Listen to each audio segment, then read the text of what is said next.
It's a little fuzzy, but let me start it, please, this way. Adriana is going to give a presentation today.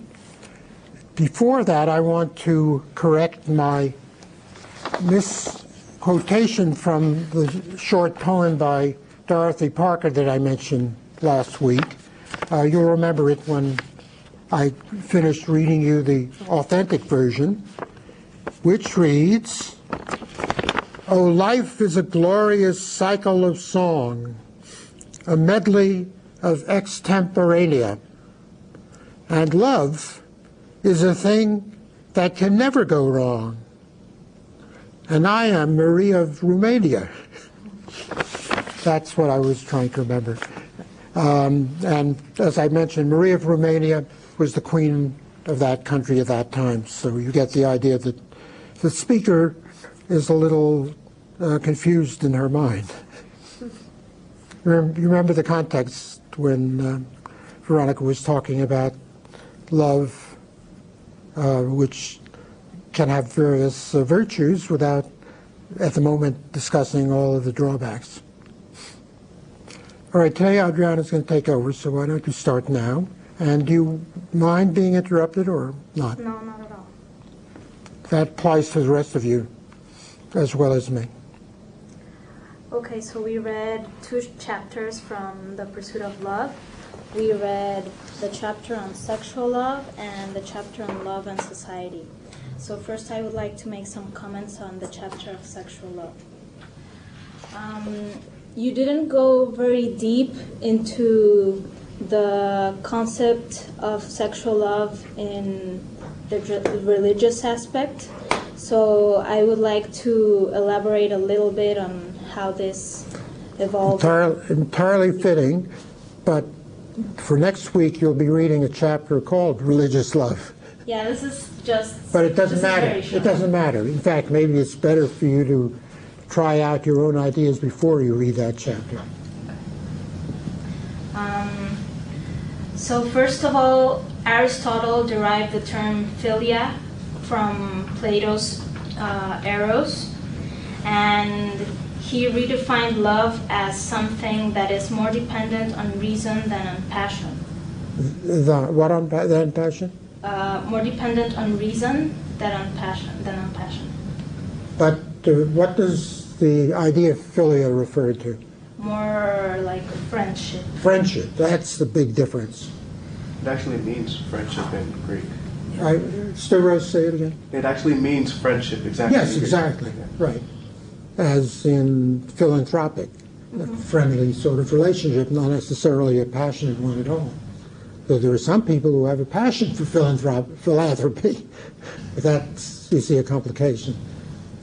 But my point here is that then philia gave rise to agape in Christian philosophy, and in this concept, erotic love is repressed, and what is emphasized is the union of the souls. Okay. I think at this point I should interrupt for one of my mini lectures that I hope you'll help me to keep short. In the trilogy, The Nature of Love, talking about Christian love, there are several hundred pages on Christian love, I distinguish among 4 different concepts that applied, all of the words coming from the Greek. Not all of the ideas did, but the words did. The words are love as Eros, and I'll explain that to you, love as philia, love as nomos, and love as agape. Agape you've already encountered in this book, haven't you? Yes. All right. I say love as, but the truth is that the medieval system of thought was inherently a synthesis. And this idea of the synthesis of these different properties of love, or ingredients in love, then became part of the controversy that erupted in the Reformation and the schism between the Catholics and the Protestants. And that has never been overcome because there became more and more Protestants, different sects, but the idea of there being one kind of Christianity, I don't think anyone can affirm anymore.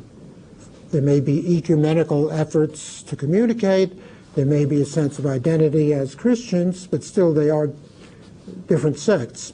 And that's related to the question of the synthesis among those four ingredients of medieval love, which still exist as ingredients in Catholic theology. Follow me? All right. The first one, Eros. Eros, as Adriana just pointed out, is a Platonic idea, and it refers to the way in which the human soul is always striving to improve itself, to make itself better. Why? Because Plato thought that that's in the nature of the universe. Everything wants to be better. Nobody wants something that is inferior. Given a choice between something that's good and something that's best, everybody wants what's best. That applies not only in advertisements for automobiles and food at home, but also in terms of the nature of the self, the soul. The soul always wants to improve itself, to make itself better and better and better. It's striving for perfection, and that's built into everything in the universe according to Plato, and most evident and most interesting in human beings. Why? Because human beings are created in the image of God, and God is perfect. God not only is perfect, but it's part of the tradition, the Christian tradition, that God is perfection, and also that God, since he is perfect, loves himself. Now that sounds as if there's some kind of solipsism or some kind of selfishness being wrapped up in yourself, or narcissism, I guess. Like, you know, remember the Greek myth of Narcissus, who fell in love with his own image.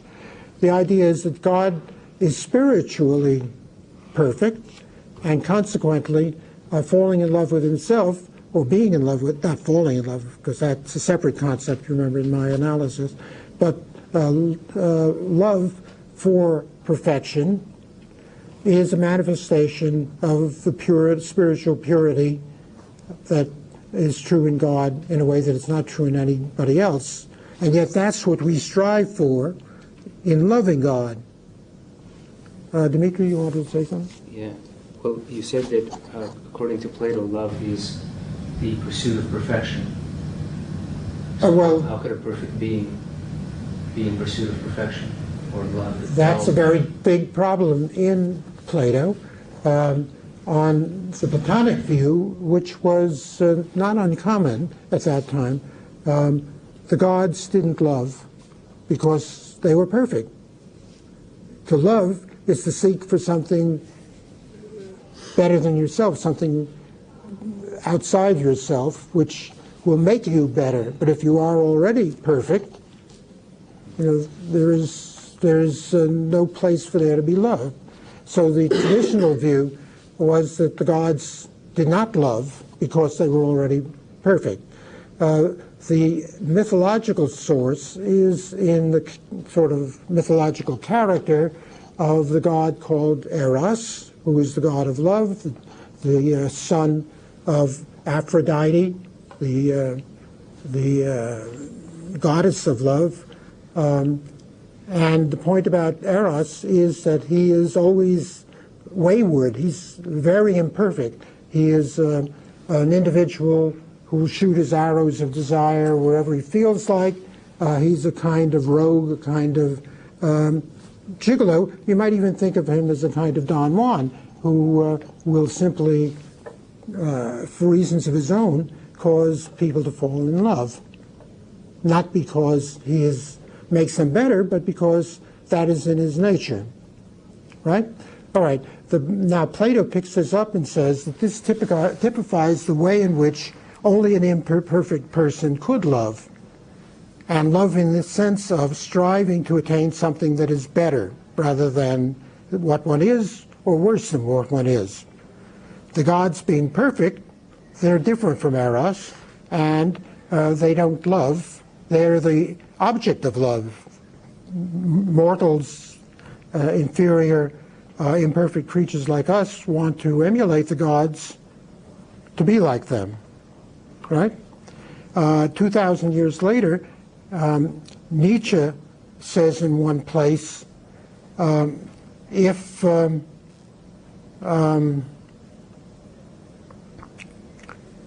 gods are perfect, how can I not want to be one of them myself? I want, in other words, to be God. And then Sartre picks this up and says that the futility of the human race is that all men and women, all people, want to be perfect. But there is only one creature, entity who can be perfect, and that's God, with a capital G now, because it's 20th century. And Nietzsche concludes, but God does not exist. And therefore, the human search to be God, which a devout religious person would call blasphemous, that search, according to Sartre, is futile. And so humanity is futile. That's Sartre, going far beyond Nietzsche, and Nietzsche playing upon this idea of imperfect creatures searching to be like the perfect ones, but the only perfect ones being the gods or God. Dmitry, again, you want to say something? Yeah, I can see this argument, but certainly it doesn't mean that you can't get much better than you are. The real question is whether you can truly emulate God, because God belongs to a different domain. He is inherently perfect and we're inherently imperfect. He is immortal and we're mortal. All sorts of ways in which God is infinite in his goodness, his wisdom, his power, and we are finite. And the fact that you want to be like that doesn't change the nature of the human condition. That's the problem. We don't have to go through this into too much detail to try to resolve it. I wanted to make this little bypass to explain the concept in medieval Christianity, which is the concept of Eros. The great thinker who interprets the Christian religion in terms of Eros is St. Augustine. And I have a lot of discussion of him in the first volume of the trilogy. The whole first volume of the trilogy, the part that deals with Christianity, which is over 200 pages, works at this analysis into the four ingredients and the question of whether they can be synthesized or not. So if you're really interested in detail, go back to the first volume of the Love Trilogy. St. Augustine's idea comes directly out of Plato. He was originally a pagan, growing up to be a Platonist, and then he saw the word, heard the word of God, and had a revelation, sort of, and converted to Christianity. His mother was a Christian. His father was a pagan, and there was this conflict with him. He finally became not only a Christian, but also a very prolific writer and theologian and bishop, and finally he was sanctified as he was canonized as a saint. And so St. Augustine is one of the pillars of the Catholic faith. His dominant idea is that all human beings, all Christians, are defined in terms of their erotic love of a spiritual sort, the search to approximate the perfection of God. That was the big emphasis in him. Now, and it came out of Plato. Aristotle deals with a problem that Dmitri brought up in a very late dialogue. Plato raises the problem, but he doesn't do anything about it. The problem is that if love is perfection, it's the best condition one can imagine, meaning by that the love of the highest forms, the good, the beautiful, which Christianity interpreted as God, divinity, then Plato says, how is it possible that loving that should not be a perfection in itself?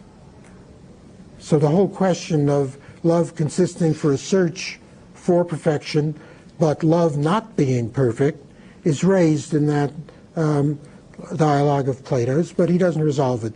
Aristotle does resolve it. Aristotle says it is because love is a perfection that anybody who searches for the best will also experience and embody the nature of love. So that makes a sharp change from Plato. Aristotle didn't write very much about the panorama of loves. There's hardly any discussion of sexual love or love between friends marching together, as in Plato, in their search for the good. But he does have a very important chapter in his book, The Nicomachean Ethics, on the nature of friendship. And he defines friendship as a kind of love, but it's a kind that is at its best when you have two virtuous individuals, that is, two people who are inherently good, morally good, and that'll be, he thinks, among those who are fully developed in their rationality. So that this gets back to the point Adriana was making about love for Aristotle being a form of reason. To that extent, emotions, passion, all of which are throbbing in Plato. Plato is really almost a romantic poet. He was a great writer, a literary writer. The search for the good, could bring about what he called the divine madness, in which you lose your reason because you're transported into a different realm. And you can see 19th century Romanticism learning a great deal from Plato. In Aristotle, you don't get much of that, but you get a really very interesting analysis about different kinds of friendship. I don't want to get into it right now. There's a chapter on Aristotle in the first volume, and a long chapter on Plato. In the one kind that I want to emphasize is the idea of philia being friendship among people who are alike in their virtuous search for the good and who live together in a community. So Aristotle is almost a political theorist when he talks about love, that love is a way of unifying the city-state and being managed properly by the people who are capable of being friends and who know the difference between right and wrong. It's almost a constitutional view about the nature of love. And in fact, Aristotle did write constitutions for a large number of city-states throughout the Greek Empire. That's philia. Medieval Christianity appropriates that. And in the first years of Christianity, first century, second century AD, there were little societies, communes as we would call them, since like the communes of 1960, in which men and women would live together in a loving friendship. One problem is, what did love involve? Do you have to subjugate all of your physical desires, your sexual desires? Was this free love among Christians? A lot of them seem to have bordered on that or even turned into that, and they were considered heretical, and thousands of them were murdered by those who thought that that wasn't good Christianity. There were all the Crusades against the Albigensians, against the Cathars, and other people on the grounds that they desecrated the Christian religion. They were sort of too friendly to each other. But then there were others who, like in a nunnery or monastery or a Christian commune, subjugated, conquered their sexual desires and lived together as brother and sister or as intimate friends within Christ. The idea of philia, therefore, was being applied by them, and it continued as an important element in Christian ideas about the nature of love, of religious love. Stavros. Oh, yeah. So is that the reason why monasteries are all men? Or did it originate from those communes? Well, I think the upshot of that conflict was the need to separate the sexes in order to keep the devout believers purified. At the same time, the Church, of course, recognized that there wouldn't be any future generations unless something of that sort went on, and so they made a big thing about the sanctity, the sacrament of marriage. So in marriage, what you could not do outside was not only free and recommended, it was part of the beauty of marriage, which is, I always think, is a very great anomaly, particularly nowadays when marriage is crumbling all around. Why can't you do outside of marriage what you're encouraged to do inside of marriage? Well, this is something we can come back to. Philia, then, is the second ingredient of the Catholic synthesis in the Middle Ages. The third ingredient doesn't come from Greek philosophy. It comes from the other parent of Christianity, which is Judaism. In the Old Testament, there is the idea of God's law, and man being ordained to be willing to submit to God's law. Not doing it grudgingly, but doing it with a good will, doing it lovingly, and that their love would show itself in living up to God's commandments and God's laws. So that was the third ingredient. The fourth ingredient is agape. Agape is God, because agape is God's love, and God is defined as love, and that involves what I call in the chapter in the first volume, the divine bestowal. God bestows love upon the world, first in creating it out of nothing. No reason why there had to be a world, and no reason why there had to be human beings. This was a bestowal of God's goodness in creating this beautiful world as it used to be, and allowing people to enjoy life, as they sometimes still do try to do. Second bestowal occurs when God, seeing how weak and feeble morally and spiritually people are, how sinful they are, he nevertheless, instead of just wiping them off the face of the globe, he sends his own Son. And the meaning of the word son is metaphoric. It refers to a second person, as it's called. Now, for me, all of this language is very hard to understand, and I'm not sure that it is really understandable. In what sense is Christ something like a son? And if Christ is the second person of God, what is the meaning of person anymore? One thinks of the pagan image of Janus with the faces, pointing in different directions, two-faced creature, but it's more complicated than that. And then the third person is the Holy Ghost, which sometimes is now called the Holy Spirit. Now, the point about the Holy Spirit is that it itself is defined in terms of God's agape. It itself is the purity of his bestowal upon the world. However we interpret the three persons that God is, since Catholicism is Trinitarian, and of course later Protestant sects will not be, and Judaism was not. The second bestowal of goodness upon the world occurs when he sends his own Son, for God hath sent his own Son to save the world. Save the world from what? From its own sinfulness. So Christ dies as a way of taking away the sins of humanity. One can always say, why? How does that happen? Why, just because Christ dies, how are the sins taken away? How can you erase reality?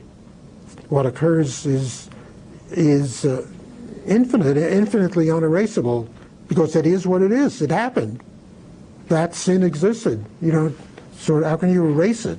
All of this is a mystery that the theologians agree cannot be fully understood to our feeble minds, but it's part of the dogma. So I won't try to make too much sense out of that. For me, and then finally, the third kind of bestowal is that when the sinners die, they aren't all thrown into hell. God tries his best to be merciful and to spare as many as possible, and that is part of the function of Christ, and he intervenes with his mother, but there can't be a spiritual mother. God doesn't have a wife. It's the mother of Jesus, in whose person Christ appears, and then somehow she becomes more than just a saint, kind of goddess, in fact. And he people can intervene with her to be spared, and to get favors, to have mercies performed, and so will Christ. All of this being a third illustration of God's infinite bestowal upon the world.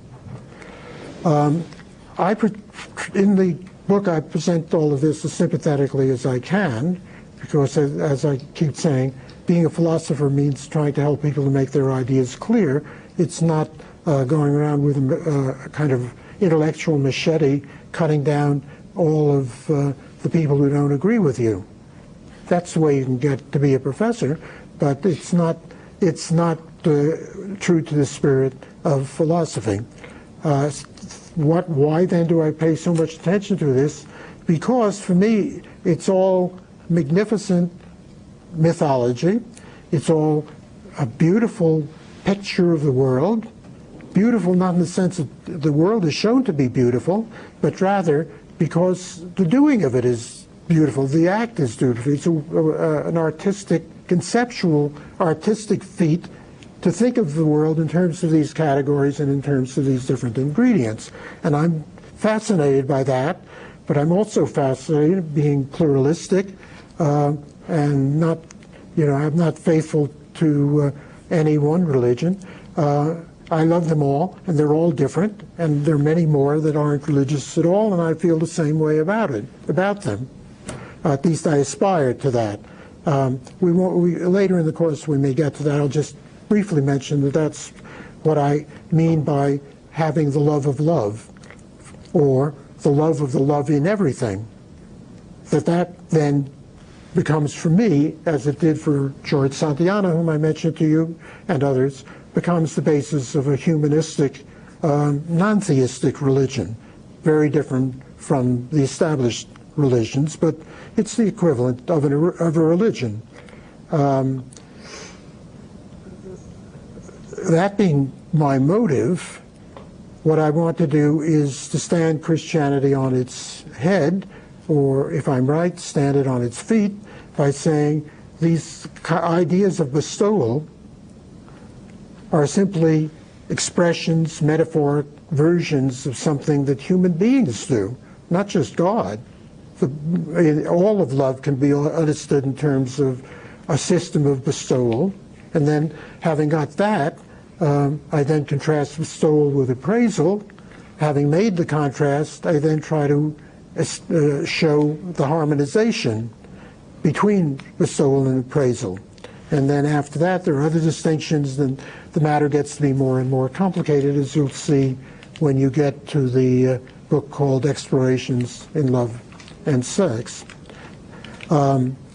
my first acquaintance with the idea of agape, of God's bestowal, came to me in a great work by a Protestant bishop, the Bishop of Lund, whose name was Nygren. I forget now what his first name was. Anyhow, Nygren. And the book is called Agape and Eros. And it's a marvelous history of Western Christian philosophy from the point of view of the two ways of thinking entering into the thought of Christians. That's where I got the idea, the Christian idea of bestowal, and then not being a devout believer like Nygren, I wanted to see how this could be an expression of the mythologizing, idealizing aspect of human nature. Then I had to explain what it was to idealize, how imagination comes into it, and so on. All of that derives out of this early exploration for me. All right, so here we have the four concepts. I'm sorry this is so lengthy, Adriana. You will have all the time you want very shortly. The four concepts of Eros, Philia, Nomos, and Agape. The great genius of the Catholic world was St. Thomas Aquinas. In books, more than, I don't know if one call them books, it's sort of monuments like Summa Theologica, the highest summation of theology, in the I guess the 14th century is when he lived, right? Am I right? Or was it? It wasn't the 13th. He formulated what became the basis of all subsequent Catholicism, and central in that was the idea that God is all of these, that all of these are Christian concepts, and they are entirely compatible. They are synthesized, and he created a synthesis by welding them into each other, right? All right. In the case of Luther, now we're jumping to the Reformation, Luther couldn't believe all four of them. He thought that God was agape. For him, that was the basis of Christianity. But Eros, thought of, no matter what St. Augustine said, is selfish. It's somebody wanting to get better, something better. So given a choice between a lesser spiritual good, which is what human beings would have, and a better, higher spiritual good, which is what divinity would have, God, then a lusty, selfish man will try to make himself better so that he can get the best there is. Nobody wants an inferior thing, but that's selfishness, according to Luther. He was originally in his life in an Augustinian monastery, and he lost his faith in Catholicism there. He went through all of the rituals, self-flagellation, and all of the very difficult hardships that were supposed to purify oneself of the longings of the flesh, make one more and more spiritual, and he suffered in the proper manner. But he writes, the more I did that, the more I realized that how sinful I was because of my desire to do that. I couldn't eliminate that. And why? Well, if I did eliminate that, if I did the job properly, the way I'm being trained in the monastery, I'd become a saint. But for the wrong reasons. And there's one line I've always remembered from his description of those days. He said, I concluded, oh devil, the devil, you'll make a saint of me yet, won't you? that there was something infinitely sinful and evil in the very idea of anybody wanting to make himself into a saint. If you become one, it's not because of anything you do, it's because of God's grace. God's grace is outflowing from his agape, his bestowal of love, and your striving to get it is no better than your striving to make a fortune or to make love to a very large number of women. All of that is evil. It's a kind of spiritual evil as opposed to more material evils. On that basis, Luther began by separating Eros out of Christianity, and living up to the laws. He thought that was the reason why the Jews were finally dismissed by God, and a new religion had to be created, because you would live up to the laws inevitably out of obedience, not out of love. So that took care of nomos. Philia was a little better, but not much, because you could have a society of robbers or murderers or sinners. So just the friendship among people who are imperfect doesn't yet bring one into the religious condition one wants. The only thing that would be agape, but man can't have agape, and therefore life on earth, human nature, is evil inherently. And the Lutherans nowadays really seem to believe that. I don't know if any of you listen to Prairie Home Companion on radio. Is that not a popular thing to you, for all of you? It's on all the public broadcasting stations at the same time Saturday at 6 o'clock. When I'm in New Hampshire, because where I happen to be located, I pick up about 6 or 7 different public broadcasting stations. Albany, Amherst, Boston, and 2 in New Hampshire, all of them. And at 6 o'clock, they all play this thing because it's so popular. And the master of ceremonies, who is very famous, but whose name I've now forgot. What is his name? You don't know. In any event, he has a monologue about life in his hometown, which is a fictional place somewhere in Minnesota, called Lake Wobegon. Now the name itself. And it's where everybody's a Lutheran, and all being Lutherans, they're all sure of their own sinfulness, that everything they do is tainted. And since presumably he's a Lutheran, and he's very comical, it's done with a good spirit, and nobody seems to think this is a kind of Lutheran baiting. But the point is that goes back to Luther's belief that human nature is inherently evil.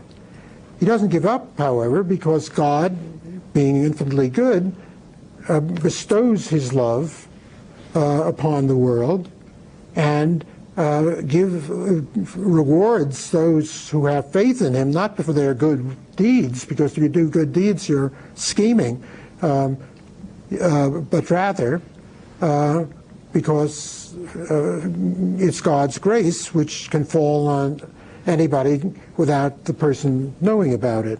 So you have a very different conception from St. Thomas Aquinas's. All right? And that results in the splitting of the synthesis. Now that's what those pages of mine are about, the creation of the synthesis and the splitting of the synthesis.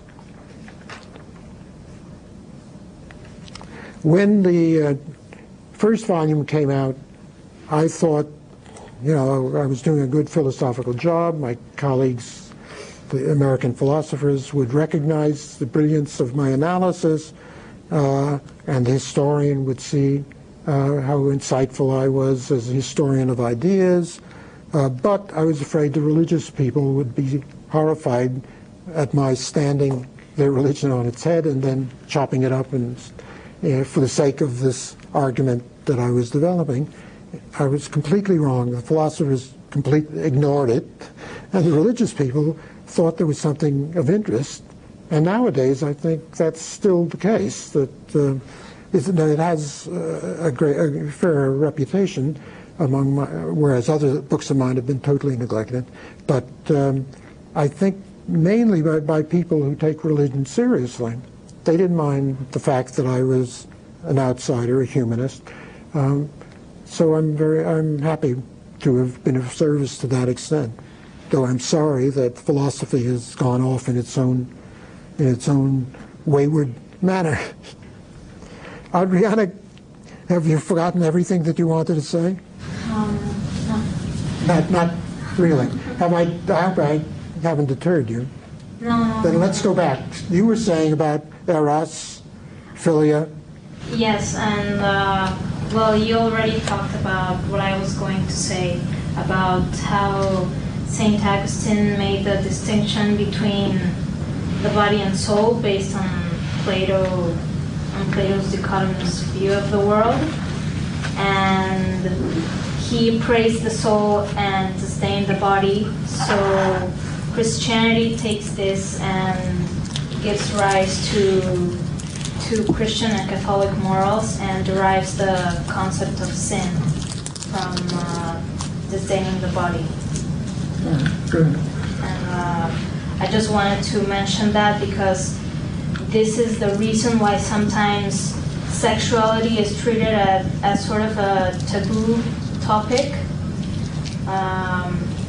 and it wasn't mentioned on that chapter, so I just wanted to mention. So this is worth developing. Does anyone want to say anything about that?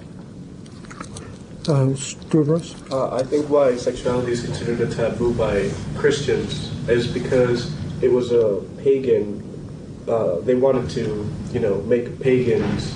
They didn't want to have pagan traits in their religion, and pagans used to have, in ancient Greece, these big orgies, and sex and loving of the woman was part of the whole pagan religion. So Christians, in their effort to try to shun paganism, made sex a taboo and made the woman inferior to man. I think that may have been a second idea, because even if you shun sex, doesn't make women inferior. The point, I was just... There were goddesses, fertility goddesses among ancient people, and maybe that was thought to be competitive with the one god that Christianity believed in. Mm-hmm. But they could just as easily have said that sex is bad because of the men as well as because of the women. In terms of the history of the different versions of Christianity, Catholicism has always been much friendlier to sexuality than Protestantism until the 20th century. I think in the last 100 years, or maybe that was part of the influence of 19th century Romanticism, which we haven't got to yet, really. The analysis of the origin of 19th century Romanticism out of Christian religion, haven't touched on. I don't think I go into it much in this book. There are hundreds of pages on that in the second volume. I'll spare you that today.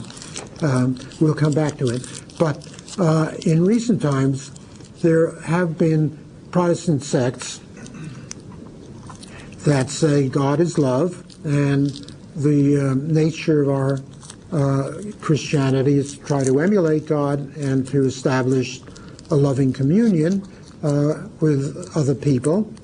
So there are ideas of philia, but they don't say the way they did in the 17th century or 16th century that sex itself is bad. They say, well, maybe that's a way of loving other people and therefore emulating God. Whereas, and in Catholicism, which had ties to pagan religion in many ways, sex was not ruled out. The gustiness, the enjoyment of sex, it had to be controlled by the church.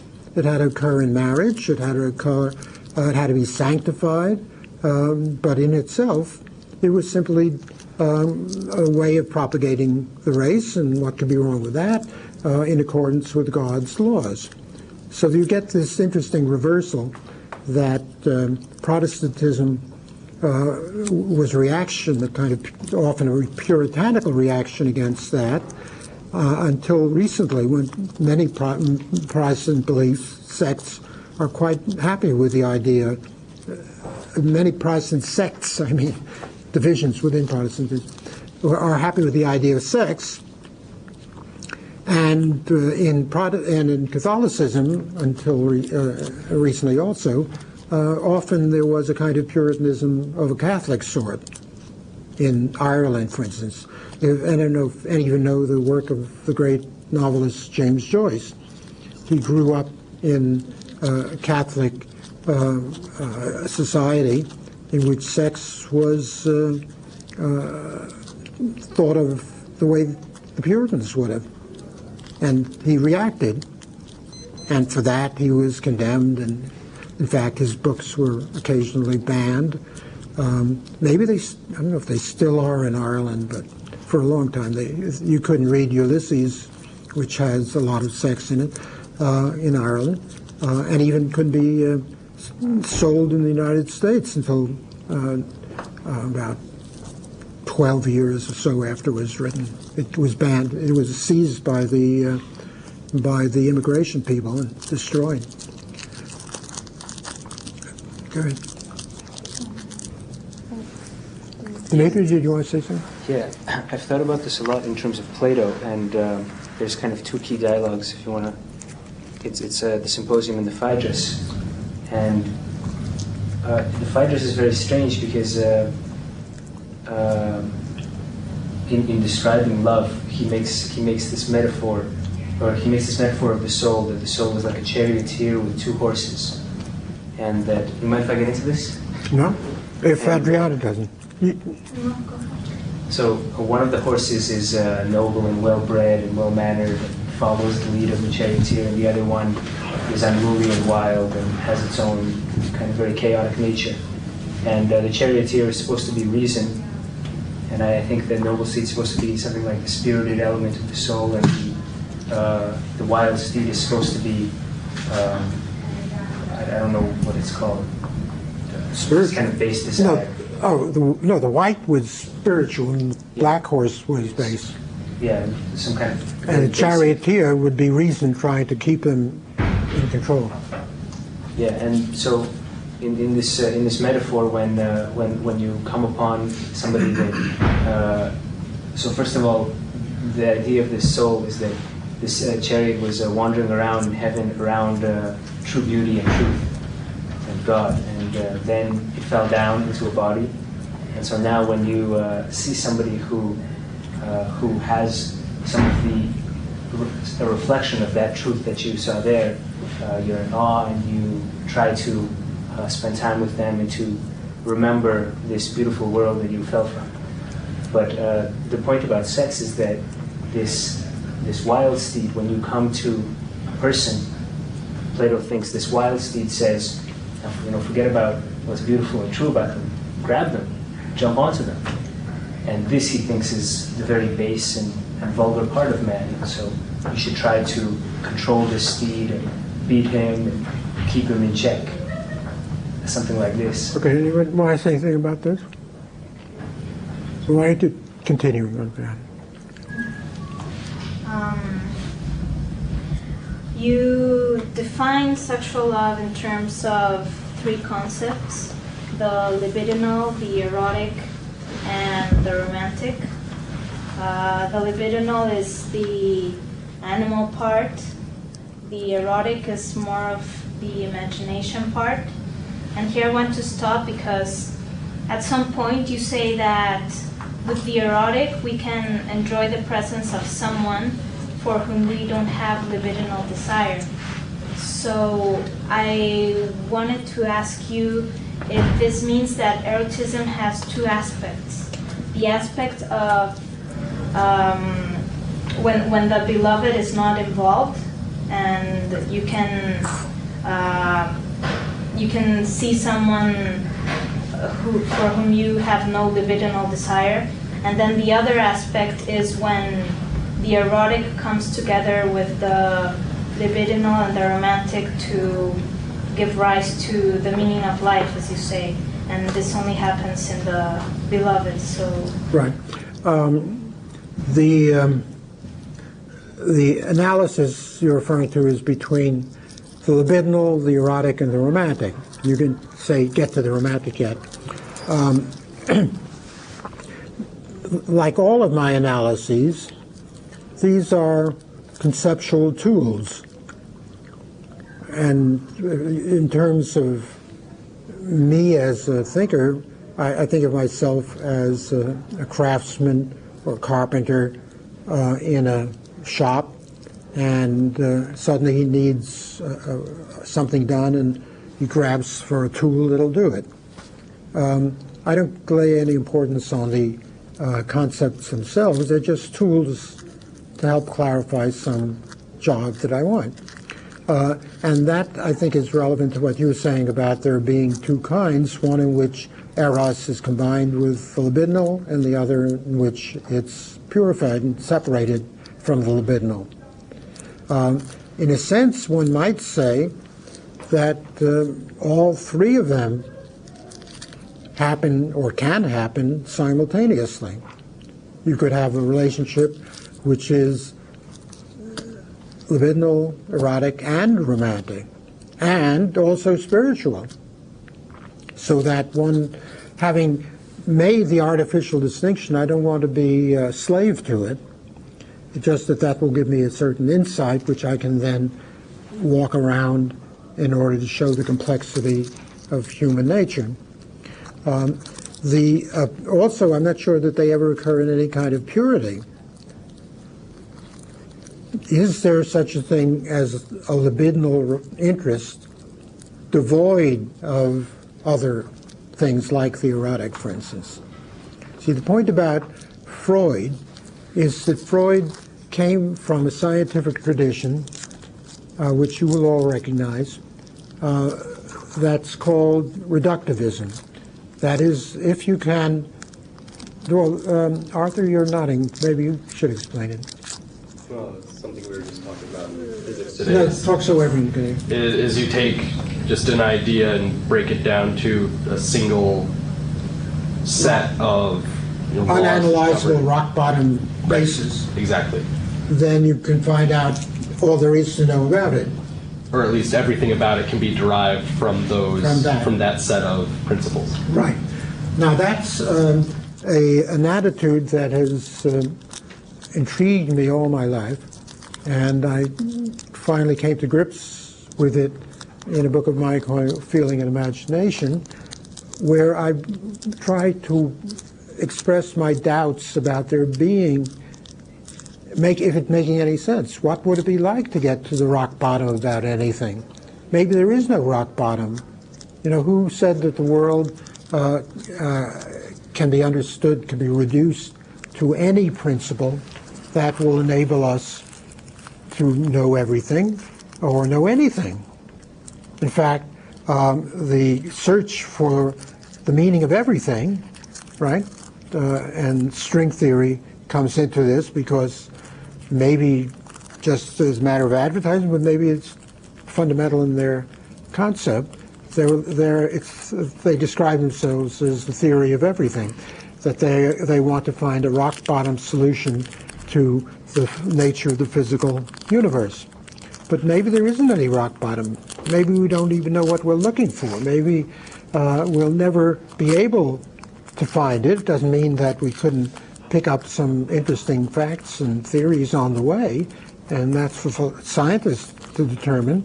But often scientists are fooled by their own propaganda, that is fundraising, which is to say we've reached a very interesting conclusion here, and if we only are given enough funds and allowed to continue, maybe 10,000, 50,000 years, we'll get to the bottom of everything. We'll find out what everything is like.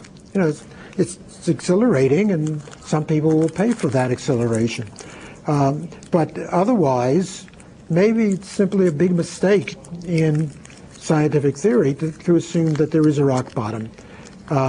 Freud did that. In the 19th century, people were very optimistic about the hard sciences, physics and chemistry in particular, and his idea was to create a psychology on the model of that, to make psychology into a hard science, and to reduce all of the psychological appearances to some rock bottom ideas.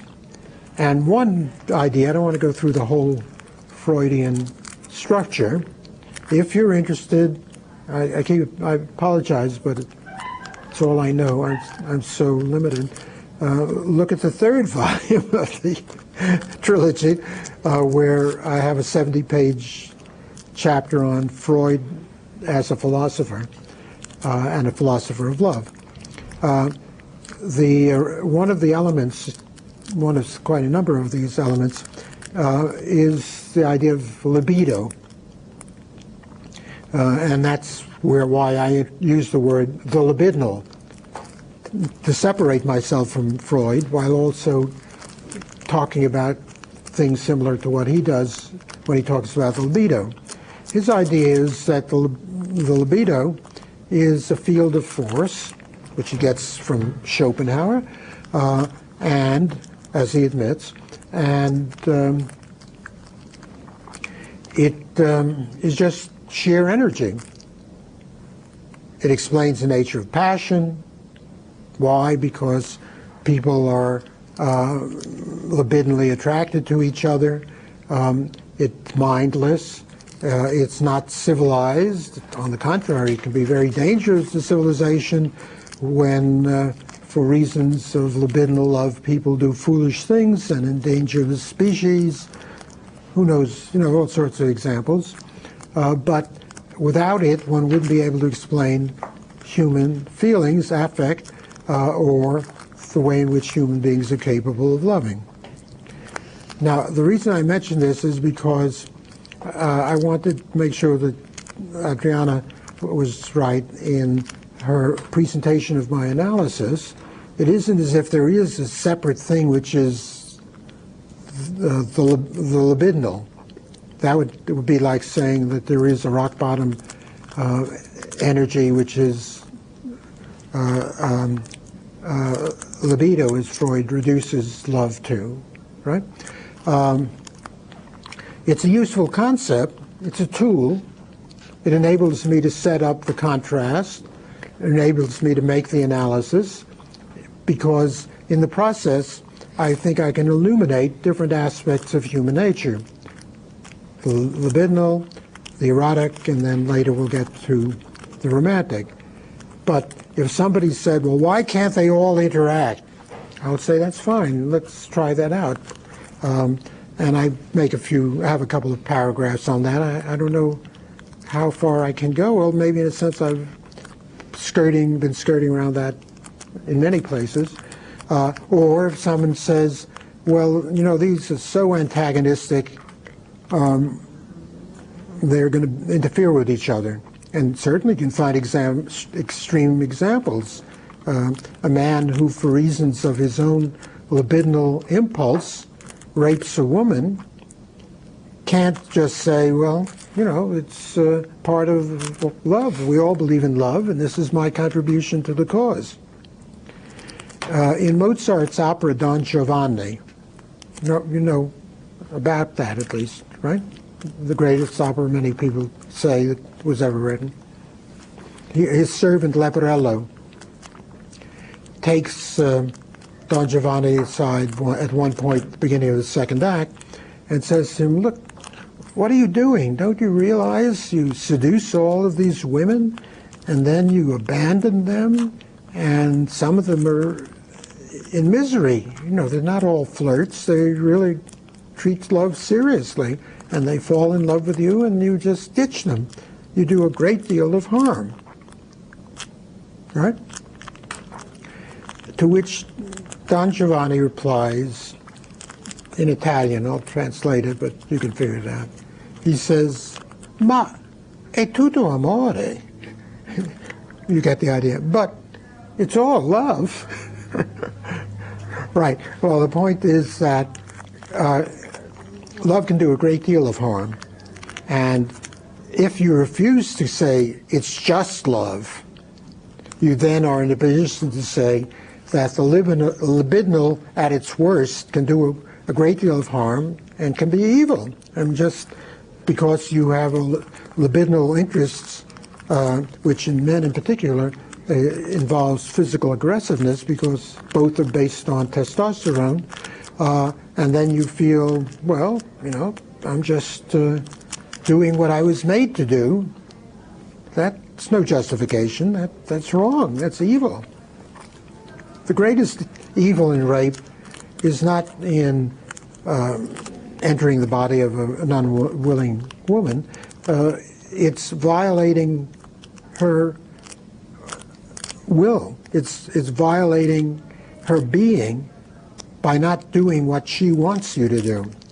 Even if you convince yourself that's what she really wants, that always comes up in rape cases where the defense of the raper tries to convince the court that the woman really wanted it. That's a male myth. Most women, probably a great majority who are raped, don't want it.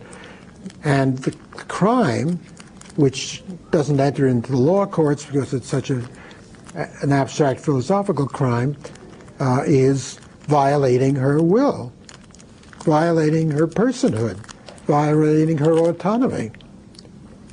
But of course, that's too much for the law courts, so they talk about her body being invaded against her choice, without her compliance, non-consensual sex. So physical violence. But it's the idea of the consensuality and its destruction that seems to me to be the basic thing about the evil of rape. So physical violence is exactly the same thing then? Violence is exactly the same kind of thing? Or robbery or anything where you... well, if by violence you mean non-consensual harm done to another person. Yeah, I don't mean like yes. sword. No, I mean there's a lot of violence in football, and people are not sent to prison for that. I mean that's part of the game. You run that risk. So you see, it's a non-consensual violence. Can the other types of love have this kind of negative side to them, as the I think so. does? I think that the analysis is made in such a broad way because I wanted to see what it's like somebody with a net. Let's see what we'll pick up with it, and so I wanted it to be a big net. But I don't think the mind works, at least not my mind, works in such a way that it can have necessary and sufficient conditions so that there will be no overlap. Mathematics can do that. Logic is based on that, and a lot of modern philosophy, which I don't subscribe to, is based on logic. But the world, as I see it, is a fluid mess. It's the subtitle of the book, Feeling and Imagination, is the vibrant flux of our existence. Human life and reality is a flux, but it can be vibrant because there are values, and that's what the book is about. So that you're right. There would be more than just what is at the core of these concepts, and they can overlap in all sorts of various ways. Adriana? I had another question about the erotic before I move on. No, but you haven't said anything about the erotic. We hardly got started on the libidinal. What do you mean by erotic? How do you interpret my use of it, since we're working out of my book? I interpret it as the use of imagination to exalt the beloved or to appreciate the beautiful of things. That is the interpretation. Imagination comes into it, but I give the analogy, which is opening an enormous can of worms, with gravity. Gravity is a concept that Newton used that is still thought of as being one of the laws of nature, but the whole trend of 20th and 21st century is to get far beyond the reliance upon that concept of gravity. What Newton observed was the apple falling on his head. The bodies seem to get attracted, the apple not aiming for him, but aiming for the earth, that objects at a height are pulled to the earth, but it's a mystical sort of thing. You don't see it. Have you ever seen gravity? No. It's a force, and yet without it, Newton says we can't explain how the planets go around the sun, how the sun stays where it is, or all the movement in the heavens. Gravity, therefore, is a very important law of nature for him. Now, what intrigues me is that it's a mysterious thing. No matter how much scientists may dress it up, it's a great mystery about why should things pull at each other? Why should these fields of forces somehow be interrelated in a dynamic way of the sort, a gravitational sort of way? And then I think about people. I mean, a man and a woman, they gravitate to each other. And sometimes dramatically. Well, this is so far before your time. There was a cartoon in my childhood called Gerald McBoing Boing, and that sound is boing. Suddenly something will strike his mind, or something like that, and go boing. You know, get the idea of vibrations like that. Well, but that's the way people often do relate to each other. Not always, but sometimes. Man is walking down the street, and then, at least metaphorically and also mythologically, it strikes him, and and he's in love. This is a constant theme in the movies, you know. No explanation, no accounting for such things, but it's such a force that he has to live in it. And it's more than just sexual libido, which is a biological thing related to reproduction of the species and involves certain changes in the body. This is suddenly a feeling that this is my girl, this is the one for me. And it's very hard to know how it happens or why it happens.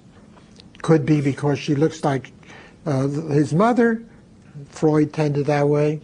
Or it could be she doesn't look like his mother and he's reacting against his mother, so it's always subject to some kind of interpretation. But people do get attracted to one another. It usually doesn't end up being falling in love or being that dramatic, you know, but rather it could be friendship, or, you know, somehow I can communicate with that person, or we have something in common, or I feel for him. You know, and it varies. It varies. The feeling can be strong sometimes, weak at other times. Can be disappointed. This lead to disappointments. It can lead to ecstasies. So for me, the erotic is this sort of gravitational phenomenon in relation to somebody else. But having said that, I can see how this would also apply not just to other persons, but to other things. A work of art, a work of carpentry, just the shape of that, or the smoothness of the surface of a table. You sort of gravitate towards that. It's what you like. It somehow comes down to the whole system of likings, which seem to be very different from love. But this Eros is only, the erotic, is only one of the elements in love. But it's the part of love that explains our attachment to various things. It can be the result of the passage of time. The old people, having lived together a long time, become very attached. They get used to each other. They get habituated. They become a habit for each other. The line in My Fair Lady, I've become accustomed to her face, her ups, her downs, her smiles, her frowns. That seems to have nothing to do with libido, but it looks as if one could say, well, but break the habit. Why do you call this love? But there's something in an attachment to another person which is part of love, and the attachment can come in this bizarre way that is comparable to gravity that I call the erotic. Veronica? Yeah, I guess I don't know if I really understand what you're saying by the I don't know whether I do either. Or the habituation really is a form of love, because I guess even nowadays people seem to think more, rather than in the past, that there's one person meant for me, but now there's a lot of people that divorce and do those types of things, and it seems that just because you are getting used to someone, that doesn't mean that love really is there. Well, but why couldn't you say, instead of gravitating toward your one and only, you gravitate toward many people? Well, I guess so. The universe is infinite. It goes off in all directions. Why does it have to be limited to a linear I was just progression? trying to relate that to what you were saying about the getting accustomed to someone, that being a part of the erotic. That's like how we were, I just don't see how that's a part of that love. Well, it works the way people have thought about love. The line comes, particularly the way I was badly mauling it, comes from the musical My Fair Lady.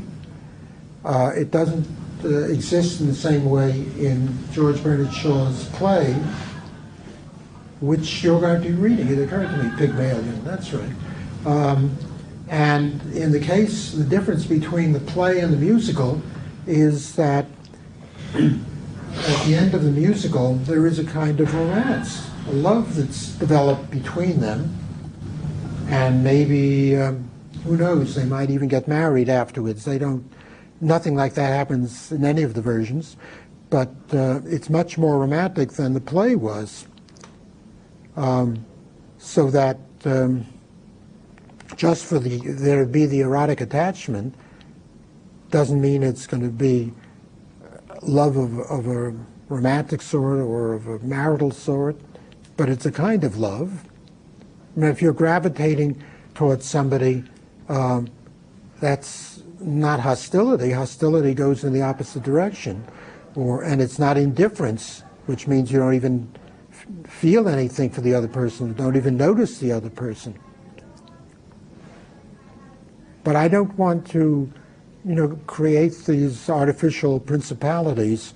I just want to make a concept which itself is analyzable into more refined concepts, that to the extent that they help us to think better. I think in various places, in that book in particular, I say that, of course, there will be subdivisions, and that it isn't as if everything will be alike. But that gives you an idea of a fact, a phenomenon related to love, that people might not have been able to think about as clearly without this kind of analysis. And my hope is to help them to make these difficult ideas a little more clear. I think your question was more like, does human gravitation is part of like, kind of like love at first sight? No, not really, but So that's kind of what I was thinking of when you said that. With the erotic, well, like the gravitational pull towards someone is kind of like instantaneous almost, as opposed to as if you're with someone for a long time, it's not, instantaneous.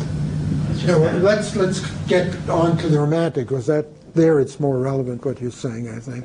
About the imagination, I think of that as belonging to Eros, but it isn't as if that is enough or that defines Eros, the erotic. I'm sorry, I shouldn't say Eros, I mean the erotic.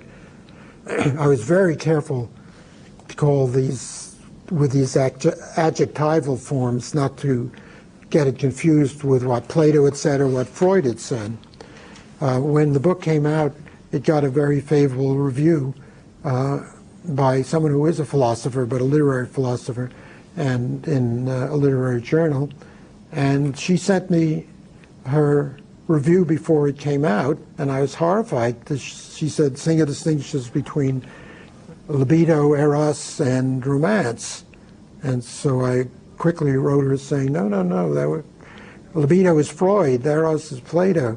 I'm talking about, I call it the libidinal, the erotic, the romantic, in order to indicate I'm saying something different. And when the review was published, she had it right. So again, here I keep saying eros, but I mean the erotic. And imagination, I think, is important in that. Does anybody want to say anything about that? There's a chapter on imagination in Feeling and Imagination, but I better not get into that. How about romance, the third? Okay. Before we move on to romance, I just want to ask you a question about the erotic. You say that without the erotic, there would be no civilization and no desecration of it, and it wasn't clear to me why or what you meant. Well, I often see, nowadays not as much, but, well, you all know, all of the graffiti that appears in public places. I live in the Back Bay, and in a part of Mass Avenue, part south of Boylston Street, I think it was, they did a lot of resurfacing of the concrete sidewalks. And I was horrified that everybody felt the need to put in his or her initials, and sometimes with hearts and dates.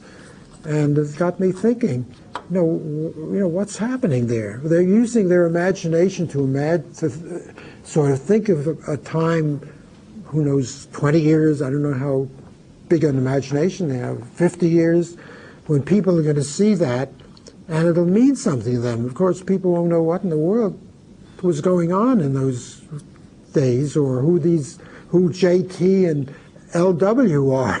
Nobody will know. They themselves probably will fall out of love in 2 months, and will regret it, and it won't mean anything to them later on.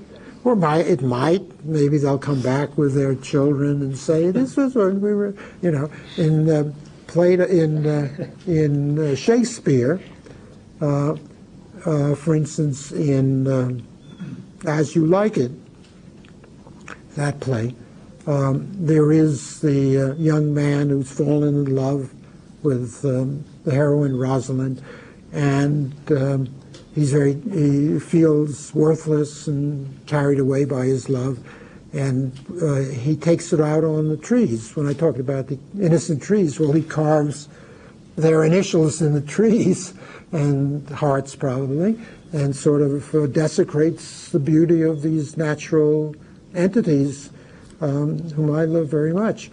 But it's as if somebody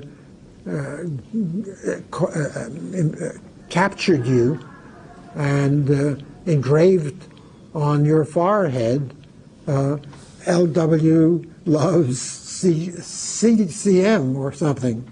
Something has nothing to do with you. So you could go through the world advertising this love that he has. And why should the trees be forced into that condition? Well, because they can't help it. They're not mobile. They're stable. People can just go up and do to them whatever they can get away with. It's an act of imagination in thinking that this is going to mean anything. It's like an artist who expresses himself in his painting. It's an expression of him, but also takes imagination to make it a good painting. So this expresses what the young lovers feel, and they have enough imagination to think it might matter to somebody else, but they don't have enough imagination to realize how ridiculous it makes them, and how unfair it is to everybody else to have to be confronted with this. It's a kind of exhibitionism, which, if it were with parts of the body, would be criminal. And I suppose it probably is criminal to do it to the poor, innocent cement in the sidewalk. But it takes imagination, that's all I meant. I guess I just feel like that's still a very strong statement to say that without the erotic there would be no civilization. Yeah, I think so, because the erotic is a way of, civilization is a way of creating objects that express the interests of the creators for the enjoyment and glorification of what other people also care about, so that the prince who built the Taj Mahal, you know the story of that. Well, why don't you tell it then? He built it for his wife, or... His wife, and whom he had loved. I don't really know much about the story, actually, but... Who died, and he was so grief-stricken, he wanted to make some kind of tomb or temple, but he also wanted it to be an expression of her goodness and beauty and the great love that they had for each other. And that's part of the account. It may be mythological, but at least that's the account.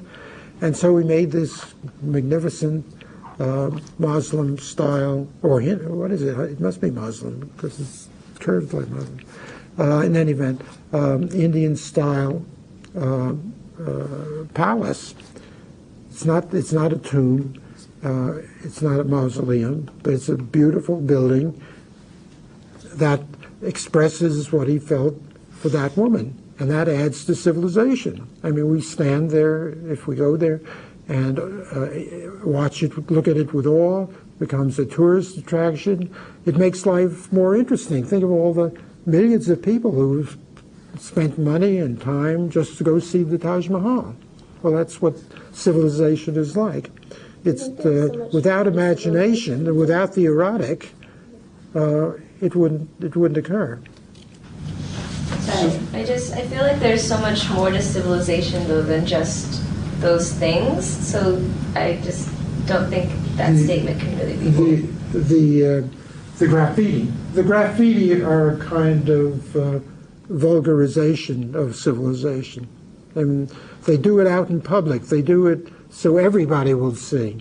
Or the subway cars, which used to, in New York in particular, and you don't see it so often nowadays, but you've probably seen it in the movies or heard of it, the cars covered with graffiti.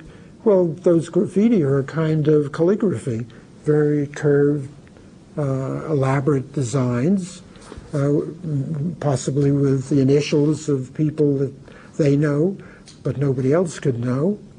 And they do it as a kind of expression of their feelings, or their love, or even maybe the love of their life in New York for all to see.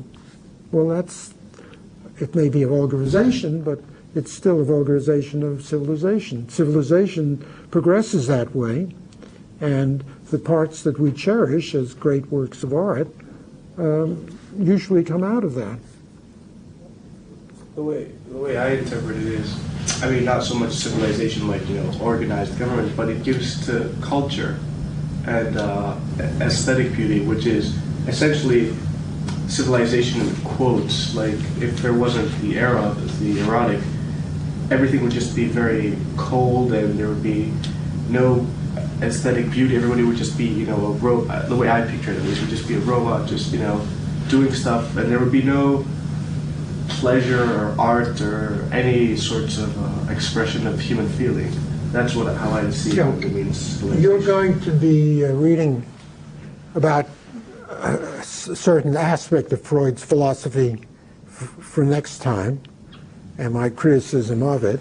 I don't think I go into this, but it suddenly occurs to me from what Sturas was saying that it's worth telling you about it. Freud wrote a couple of articles on aesthetics, except the psychology of art. And he apologizes, says, I'm not a philosopher, I'm just a psychologist, but I have ideas about the psychological development that goes into the being of art. So he starts out with the fact that the artist is a biological entity, like everyone else, and that he wants, and it's always from the man's point of view, that's what Freud is like, he wants what everybody wants. What is it that everybody wants? They're all men. What is it all men want? They want money, they want power, they want the love of women. Money, power, and the love of women, right? The artist, Freud says, is usually somebody who has a defect.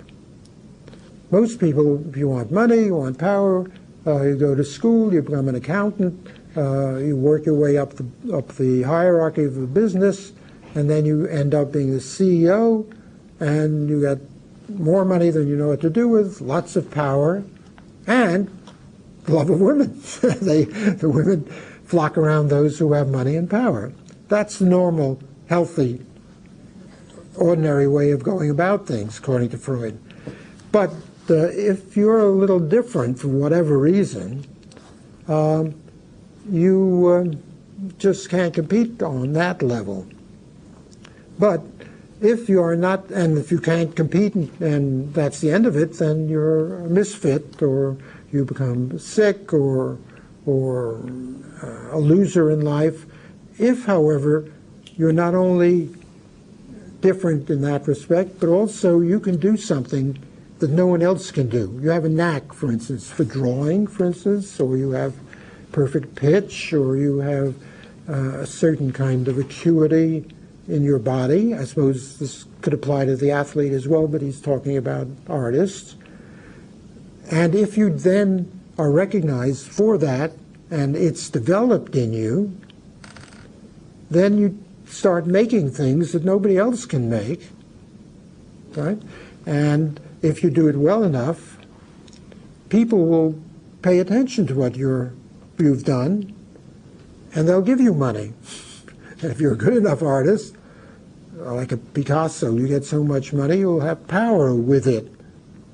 And with the money and the power, there'll be the women who'll throw themselves at your feet, the way they did with great artists, for instance, in the 19th century, Liszt and Chopin and other heroes, because they were such great musicians. And even nowadays, there are the rock singers that women swoon over.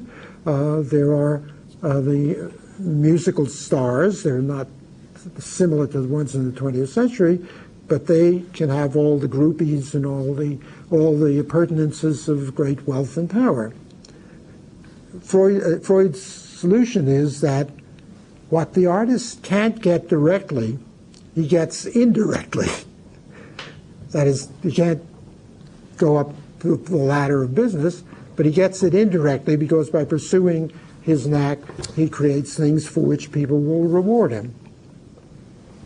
Now, the reason this is related to what Sturas was saying, I think, is because there's always this lust or love that Freud is talking about the love of money, the love of power, the love of women. And if you can't get it directly, you might get it indirectly, but those are the people who create civilization. Civilization itself, on Freud's view, is an indirect accumulation of the love that everybody wants. There's a book of his called, one of his, I think, great books that everybody should be forced to read before graduating from college, like the Republic, everyone should be reading, and that is Civilization and Its Discontents. I strongly recommend it to you. It's only about 100 pages long. And in it, he says that civilization arises out of the love of beauty, but then it separates one from the satisfaction in love and sex that one really wants. So there's a conflict between civilization and sexuality. That's the issue that Freud talks about. I don't agree with the basic argument, but that doesn't matter. My point is that whatever the outcome of civilization is, it originates in a kind of love. And that's what I try to explain through the erotic and through the idea of the imagination. So that's where that comes in. Okay, it must be getting on. Yeah, it is. Should we take a break now? Or should we talk about the romantic? We can talk about the... What do you, tell me, what does class want? Do you want to take a break or you want to talk about the romantic? All right, let's go on to the romantic. There is the libidinal, the erotic, and the romantic. The romantic, the way I perceive the romantic is it is what unifies the libidinal with the erotic, but it also needs a sense of perpetual, of continuous love.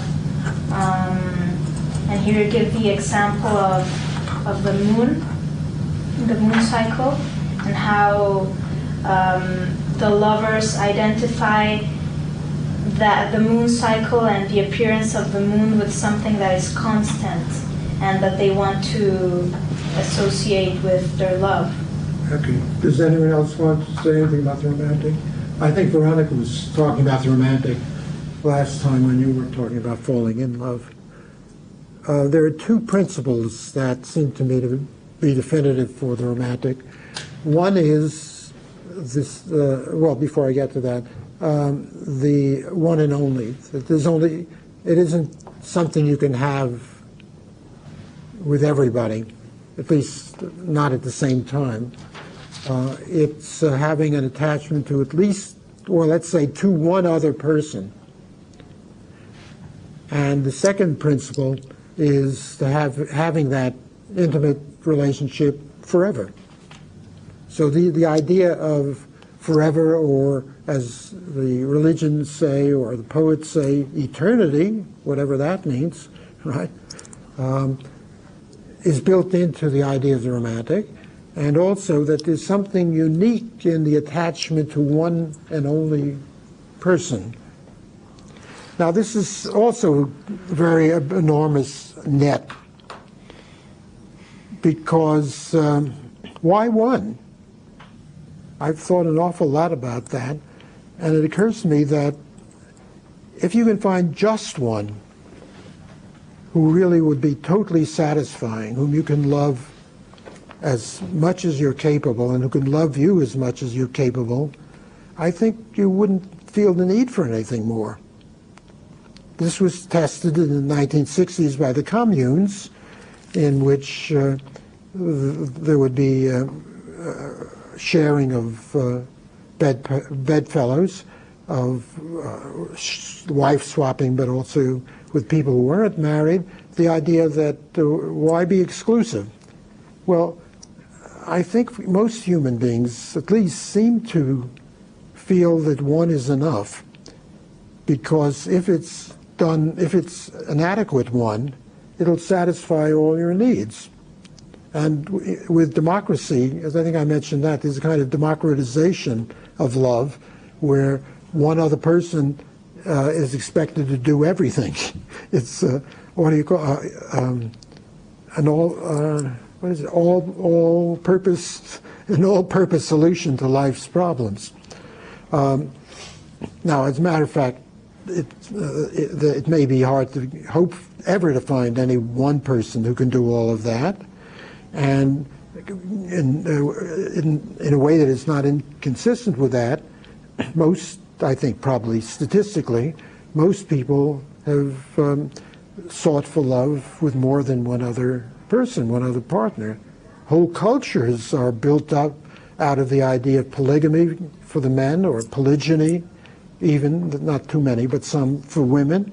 That is, polygamy is men having many wives, women having many husbands. Or in monogamous societies, that a man will have two establishments, one for his wife and another for his mistress. In France, in the 19th, and probably still in many ways, it was commonplace that you would marry the right woman, but then you would also satisfy your sexual needs with some other woman, even having a second family, and even sometimes with the wife knowing about it. In other words, adultery was built into the matrimonial system. But whether or not it's that rigorously organized, adultery is not uncommon, and even if men don't indulge and are faithful to their wives, there is the tradition embodied in the saying, "I love my wife, but oh, you kid."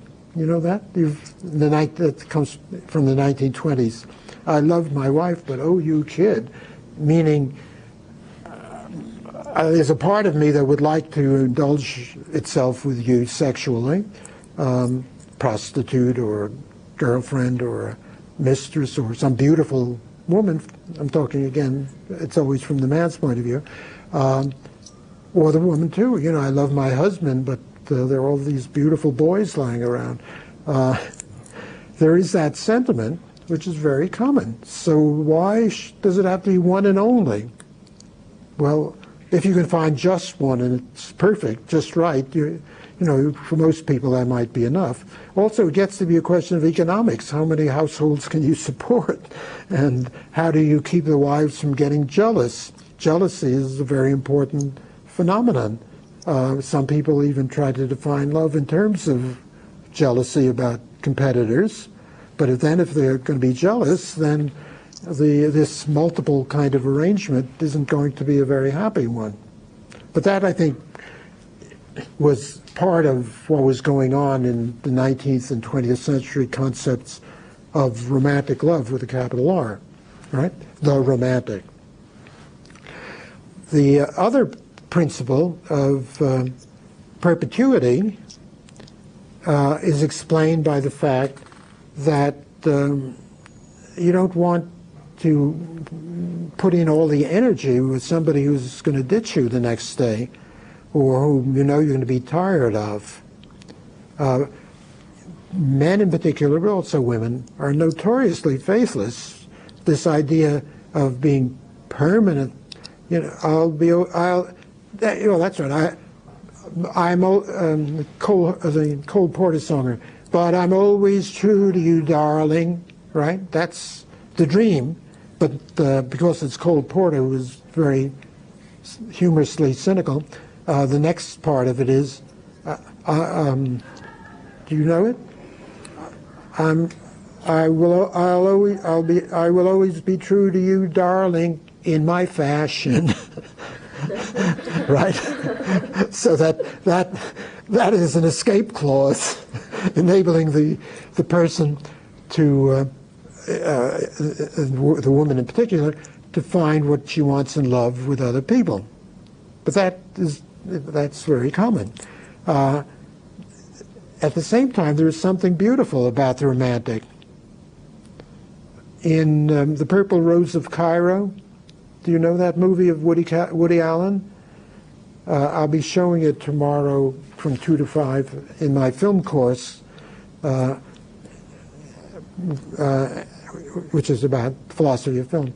And what I just thought of, there's a scene in which the perfect man, the actor who comes off out of the screen, descends into the movie audience. It's a fantasy, and falls in love with Cecilia, who's just a plain, ordinary married woman, and declares his complete romantic love for her. And he's pure. He's absolutely innocent. He really believes it. He feels it. At one point, he's separated in this strange new world off the screen, and ends up being accosted by a very pleasant woman who is a prostitute, and says, "Would you like to see where I work?" And he says, "Oh yes, that's interesting. I really like to see where you work. You look like such a fine person." And so they go to a brothel, and there he meets other girls, and they all try to entice him, and he doesn't respond. It's not in his character. It's not the way it was made in the movie. And they try to explain to him, and he finally sort of gets a rough idea and says, "Oh, well, no, I have to tell you, fine ladies, I love Celia, and I couldn't do what you're saying." And they say, "Oh, well, we're not talking about love. You can love Celia. We're talking about making love."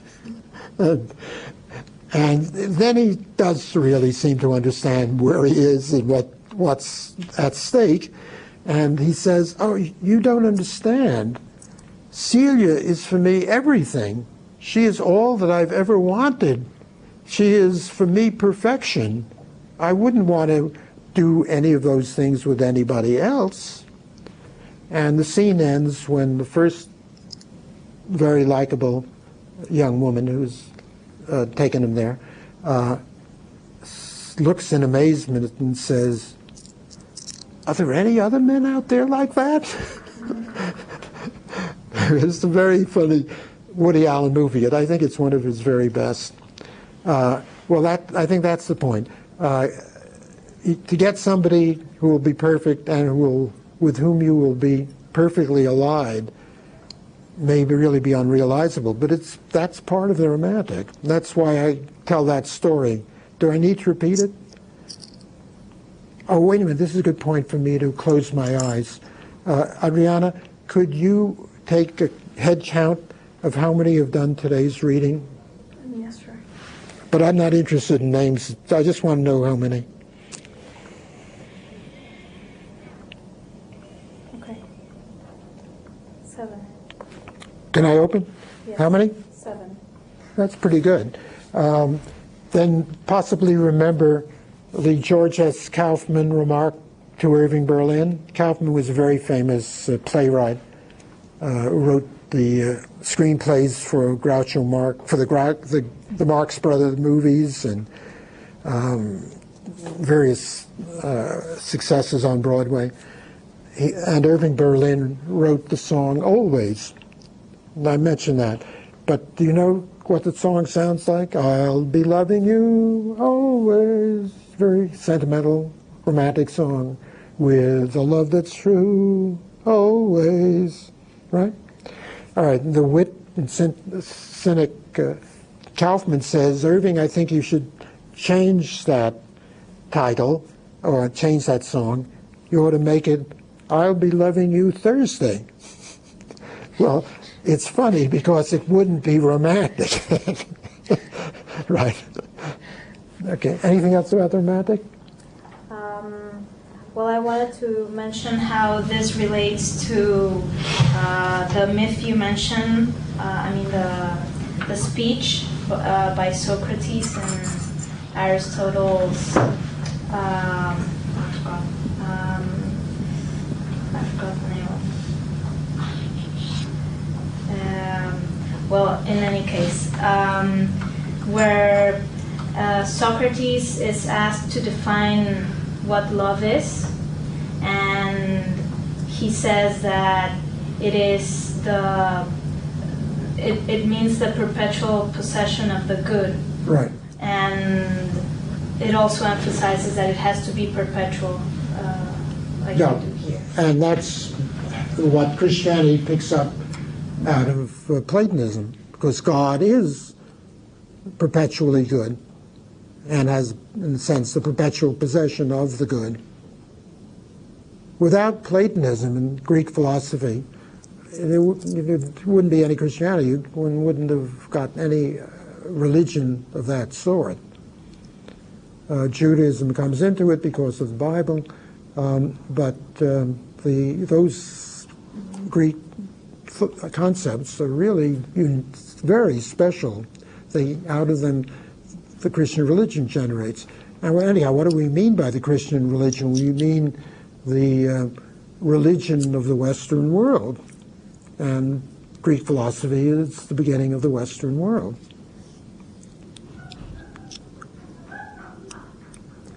All right, we now could take a break, or we can go on for another half hour. We don't have to stay for the full 3 hours, because in principle, the course lasts for 50 minutes times 3. So you tell me what you would like. I'm having a good time. I may faint at any moment. You want a drink, or do you want to go out anywhere? Well, then, should we continue? All right.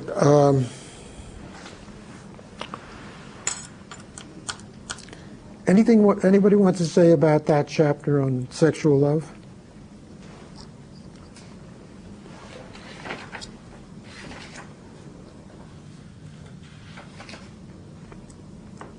And should we go on to the one on stages of love, the love in society? Yes.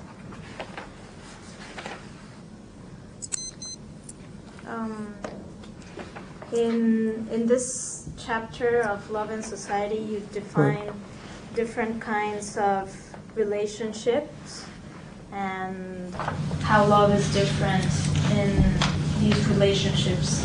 And first of all, I would like to say that you talk a lot about friendship, and you mention that you disagree with Aristotle's notion of friendship occurring only between two virtuous human beings. True friendship. True friendship. Because he talks about other kinds. Yes. I don't go into them. No, but you just mentioned that you don't agree with this notion because then we would be disregarding the capacity of love to treat someone better than he is. And I wanted to mention that I don't agree with this. You give the example of being friends with a criminal, for example, and sort of disregarding the faults of that person and still being able to achieve. Yeah. Do you think you can't be friends with a criminal? I think that having more or less the same morals and the same values as someone else is very important for a friendship to... If you can quantify values, I mean, is there anybody that you have the same values with? We usually share values in some respects, but not with others. And if you feel friendly, you ignore that. For instance, at a very low level, I find, in my case, I find it very easy to be friendly with people I talk with for a couple of minutes in the bus or in the street. There's a kind of incipient friendliness that usually doesn't amount to anything. And it's because we have different values. There's a very limited number of people I could really spend much time with. I get bored with them. They get bored with me. I don't anymore. I used to when I was young. But nowadays I don't care about football heroes or baseball players. Basketball I never paid much attention to. I don't drink beer. I'm not a regular guy in any of those ways. So how could I expect those who are, which is most people, normal people, to be friends with me. And yet, in a casual, incipient way, I find I can be friends with a great many. It's by disregarding all of the other values. That's one thing I wanted to say. Second thing, if you think about Hollywood movies, the people in them are often either criminals or else they're robbers and violent, they're troubled. They fall in with somebody who might get them out of their troubles, or they're thrown together in a romantic pattern that I discuss, I think, toward the end of this book, which they're both caught in, so that they have no interest in each other and sometimes a lot of hostility. But because they're in it together, they have to escape by means of each other, and so they become friends. I mean, you all can think of dozens of examples of this, a very common movie theme. Now, if in that event, their values are not alike, at the end, they might, if they're different sexes, they might get married, or they might become lovers, or, well, we'll be talking about this in case of Pygmalion, where they don't do either of those things, but they become sort of comrades together. And that seems to me to be built into the structure of friendship, that you come to accept the other person for what that other person is. In other words, there's the idea of bestowal, even if that person is different from yourself. You share some values, but maybe not too many, not as many as is needed to fall in love and to get married and to live in a happy married relationship, a loving relationship ever after. Is that what you don't agree with? Not exactly. I'm not saying that they need to be exactly the same, but I think that there needs to be at least some sort of similarity between the concepts of good and bad, because these are important for trust to exist. And I think that if trust doesn't exist between two peoples, then no true friendship can arise between them. No, I see the truth in what you're saying. I could never be friends with anybody who does that, who goes out with a BB gun and shoots cats, or something. How can you be friends with a monster of that sort? That, you see, in some respects, it surely is true that one can't imagine being friends. On the other hand, the political monsters of modern history, people like Stalin and Hitler, Mussolini, Saddam Hussein, they were very friendly to people, had friends who recognized what they were, so that some people are able to overcome their horror at what they also do. But do you think those were true friends? Because when someone has power, many people can pretend to be friends. But then that's true in any event. That's true of any kind of friendship or any kind of relationship. It doesn't necessarily follow from a sharing of the morals, as you said. But I see your point. In Aristotle's idea of true friendship, people are alike in virtue, so that they can really respect each other. But it also means you're going to limit the number of friends you're going to have. You're not going to have too many. Well, you're not going to have too many true friends. You can have. But that's by definition. That's the definition of the word true. Oh no, I'm a true friend of a man I meet casually, and we talk briefly, and I'll never see him again. It's a very limited. It's not that I'm not a true friend, that I'm trying to use him or trying to get him to please me in some way. I mean, I'm within those very narrow limits. It's a kind of true friendship. It's not as broad as it is with the kind of people that Aristotle is talking about. One wonders how many people there are like that, and really how much you get out of them.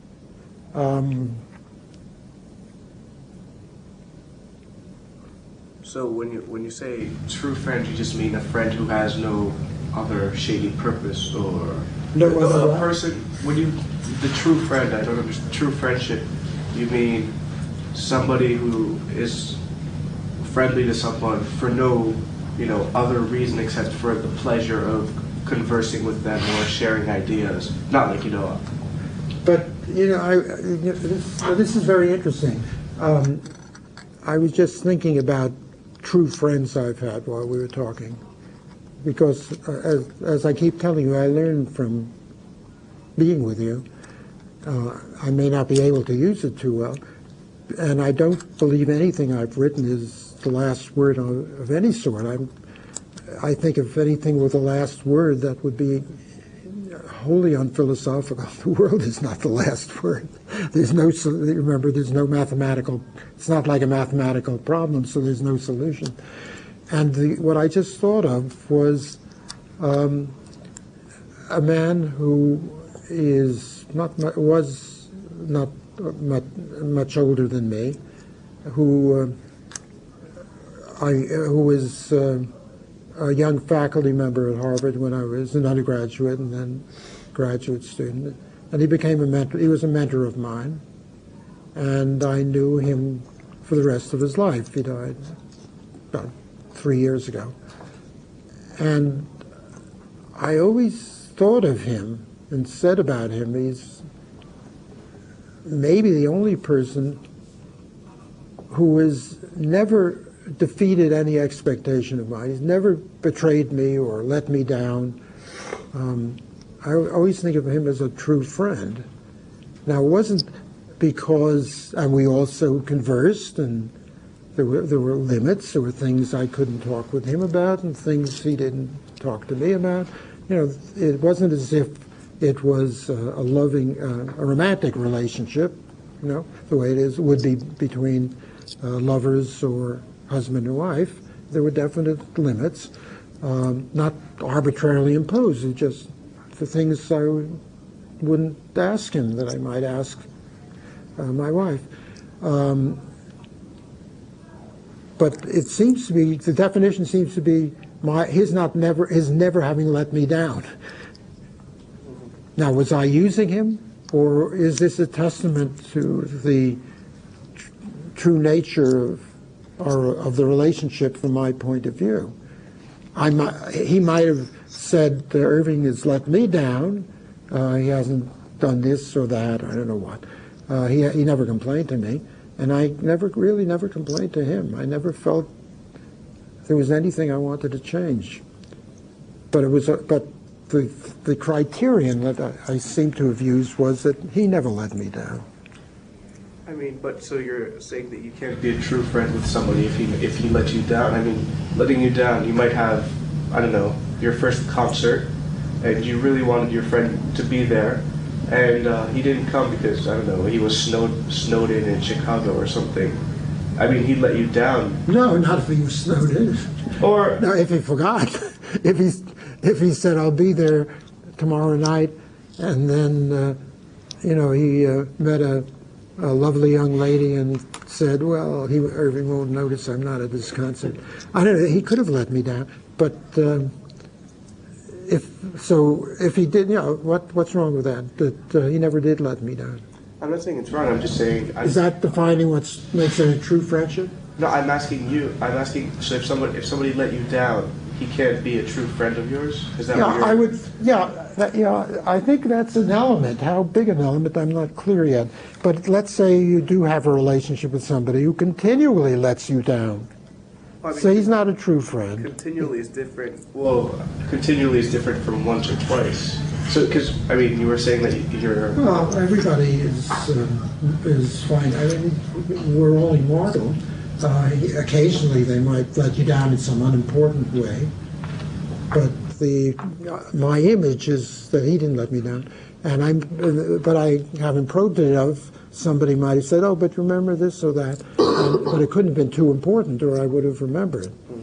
Okay, so not letting you down in an important way. Okay, I'm just trying to see what you mean by true friend. But I don't know how far this is going to take us in terms of the concept of true friendship. Adriana, Dimitri, or Arthur, were you going to say something? Sure, may I say something?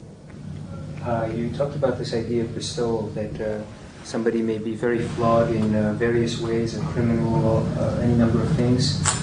However, you can just forgive that and love them as they are, something like this. So my question is, I had this sense that the reason that you are friends with somebody or you love them is because of some good in them that you wish to either be near or have some or become like.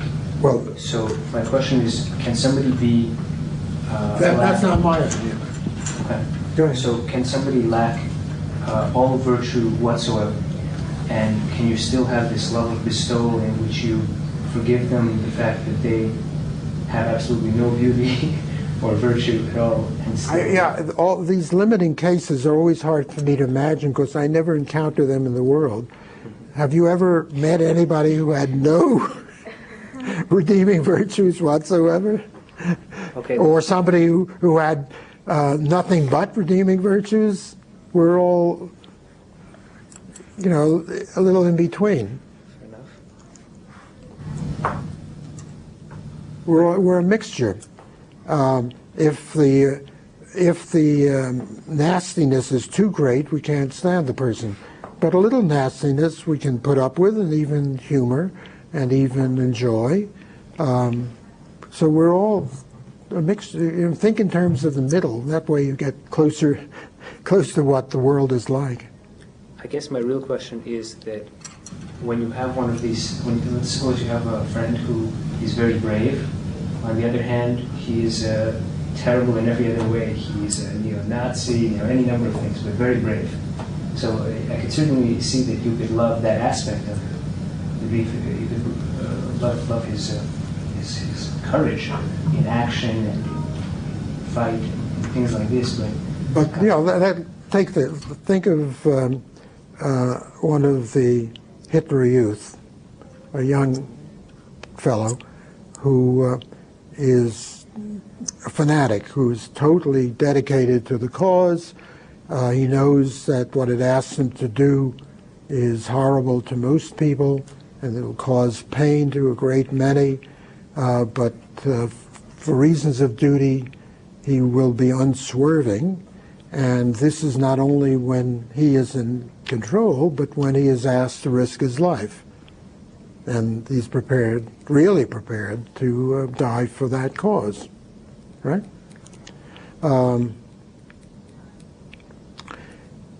Can you be a friend with such a person, even though you admire his bravery and fidelity to cause? I would think probably not. So it's a matter of degree. The more you are horrified by what he has turned into, the less likely it'll be for you to be a friend, even though you admire some of his remaining virtues. But if you ask me how many, no, that's not what I or where do we draw the line, I would say here I am holding on by my fingertips in the flux of existence, swirling all around me with me part of the stream, and you ask me, you get the idea? Yeah. I can't answer that. Yeah, that's not what I mean. My question is whether you can love anything but a good part of a person. Can you love any part of a person other than their virtue or their excellence? Oh, well, I think... Because you seem to say that you kind of forgive and you love them completely, something like that. I think, yes, you can bestow love upon him despite his lack of perfection. I think not in this book, in the other, in volume 1, I give you the example of the man who loves the blemish on the face of his beloved, a mole or something like that. It's not that it makes her more beautiful. It's not that he goes through life looking for moles because he's a specialist in the beauty of them. Or it's not that it applies to anybody else, but it's her mole, and though it's undesirable in general, and if she wants to remove it, he will encourage her to do it, and say he has lots of money, give her money to get an operation, because that's what she wants. Apart from that, he may love that little mole just because it signifies her. It indicates what she is, but not because it's good in itself. So could he love her cowardice? I think he can love anything that sets her apart. Her cowardice, no. Women are often allowed to be cowardly when men are not. That's not a good example. Would he love her snotty attitude or biting way of talking about people, particularly himself? Can he love her enough to love her for her vicious attacks on him? Well, vicious attacks might be good, depending on whether they're philosophical. Well, they may be well done, but you mean good in what sense? Good for him or beneficial to him? Yeah, I mean, if it's a critique or... What? If it's a critique or if it's not just... It may be, well, what if it's just a fault of hers? Mm-hmm. And does that make it impossible for him to love her? Probably not. No, There'll be I other. don't mean to love her, I mean to love Arthur is shaking his head.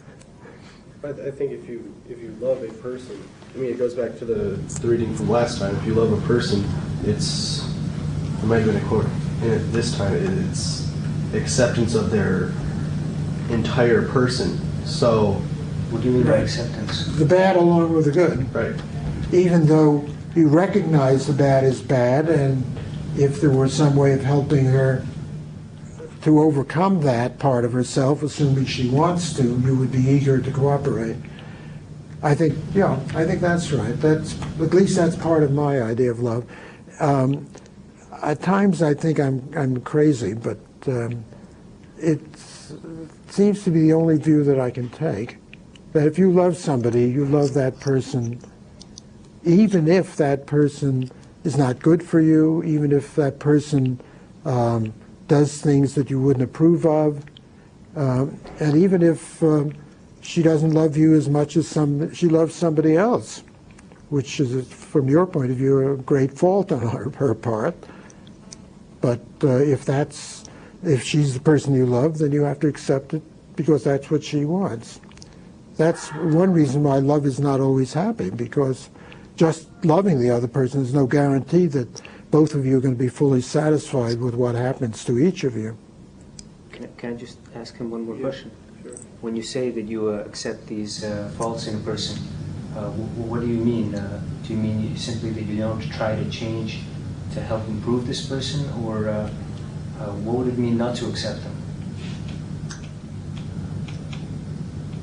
You would not try to change them. This was Okay. mentioned in the reading from this time. You do not try to change them unless they themselves wanted to change. If that person thinks it's a flaw of theirs, then they're trying to change it, then you would support that. Well, let's say you had a friend who was very deluded in his way of thinking, and you saw that he was going about something the wrong way. Would you attempt to improve him in this, or would you wait for him to choose? No, Arthur, the real problem comes up if the person, the object, is this young fanatic who kills people, innocent people, who makes himself into a machine, a thing to carry out the orders of those who have power in the cause that he believes in. Can you really love that person? I think if the person Is such a polar opposite from the ideals that you hold. No, Even- I didn't understand. Even an admirable quality such as the fanatic's bravery, the person is such a bad person from your point of view that you would almost contrive the bravery to be foolishness. That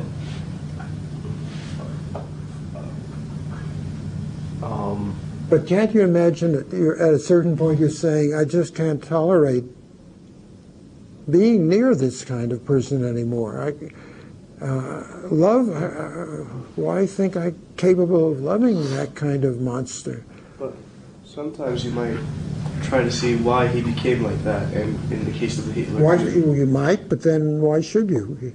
Because you see that, I mean, he's been, in the case that we're talking about, he's been brainwashed, obviously, because that's what they did. From 7 years old, they took him in and, told him various things. And you might see, some traits that, and if you may make the connection that you see some traits in the person, and you see that he kills a bunch of people and burns and I don't know, does whatever.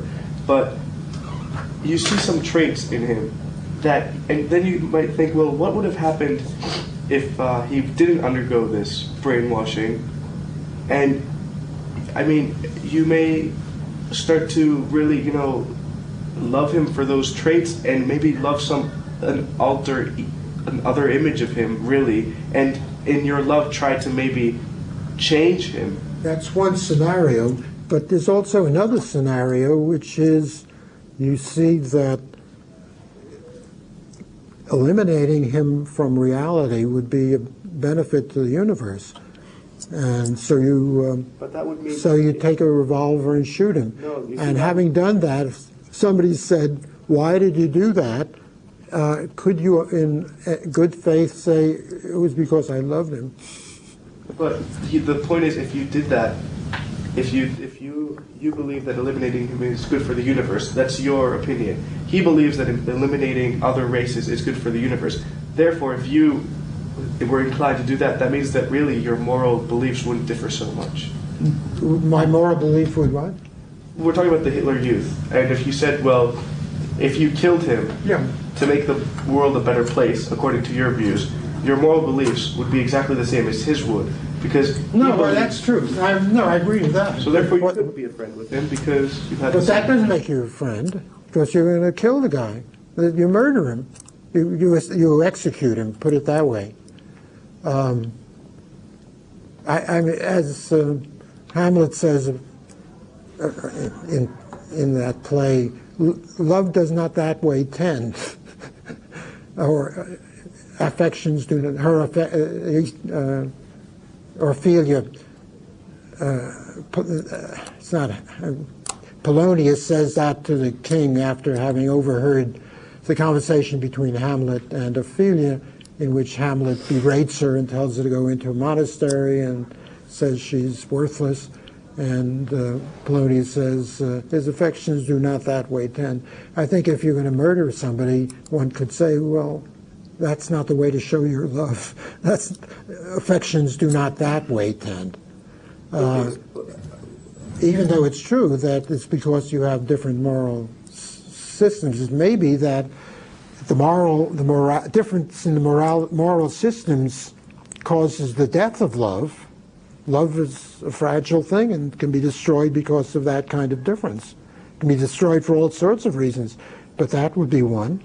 But the difficulty would be to say that you could remain a friend or have love for somebody who is so horrible that you really feel it's your obligation to kill him.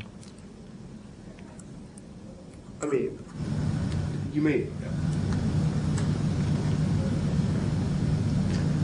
I mean, you wouldn't really feel the obligation to kill him if you loved him. I mean, I agree. I mean, I wouldn't feel the obligation to kill anyone.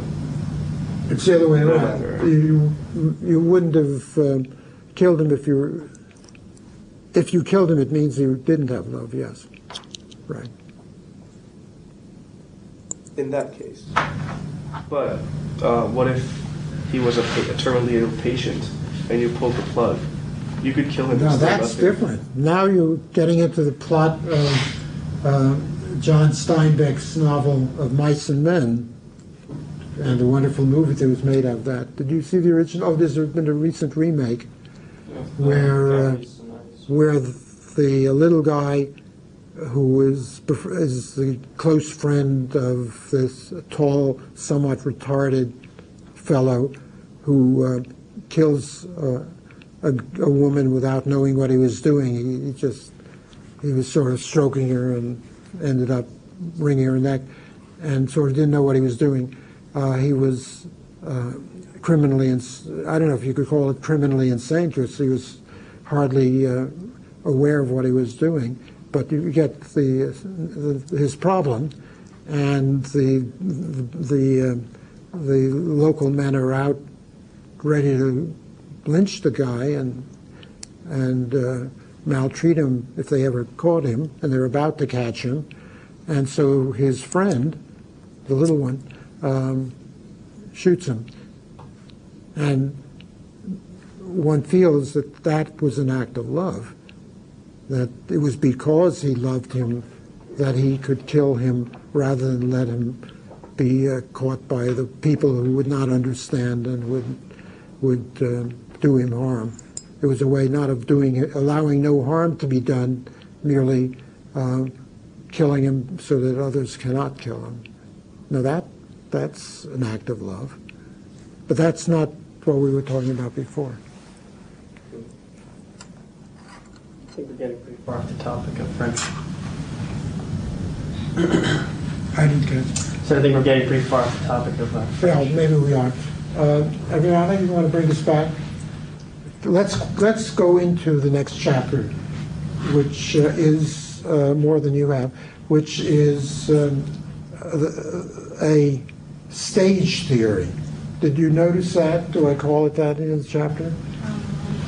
It's a theory of different kinds of love developing out of each other, and some of the higher levels in the stage being impossible unless you've gone through an earlier stage. I get the idea for that in the primatological research that I mentioned by Harry Harlow. Harry Harlow was a biologist at the University of Wisconsin about 50 years ago, who did research on the feelings of primates in a way that nobody else had attempted anything like that, particularly chimpanzees and macaques. And he put it into a book of his called Learning to Love, which is mainly about these primates, and to some extent with the relevance to the primates that we are. And in it, he reached some conclusions, one of which is that if a juvenile hasn't gone through peer love, he or she will find it very hard or impossible to have mature sexual love for a mate or any other person that he might want to spend the rest of his life with. And some of them would be clearly schizophrenic. So that there is a stage theory built into his analysis, or comes out of his analysis, which seemed to me very suggestive, and I play with the idea of there being stages like that among human beings. So that if you want to have a happy marriage, I'm being facetious because it's not something you can just, arrange. See to it that you have lots of friends when you're young, and that peer friends, and that you develop out of that. Now, this reminds me of another thing that's related. In Israel in the early days, I don't know if there are many of the kibbutzes that existed then, boys and girls were often brought up in a kind of commune, and they would take showers together so that nudity was not a problem of any sort, and they thought of each other the way little children do in the family with their little brothers and little sisters.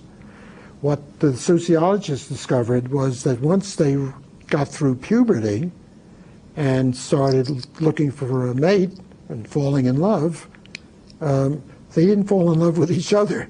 They had to go outside and fall in love with somebody else.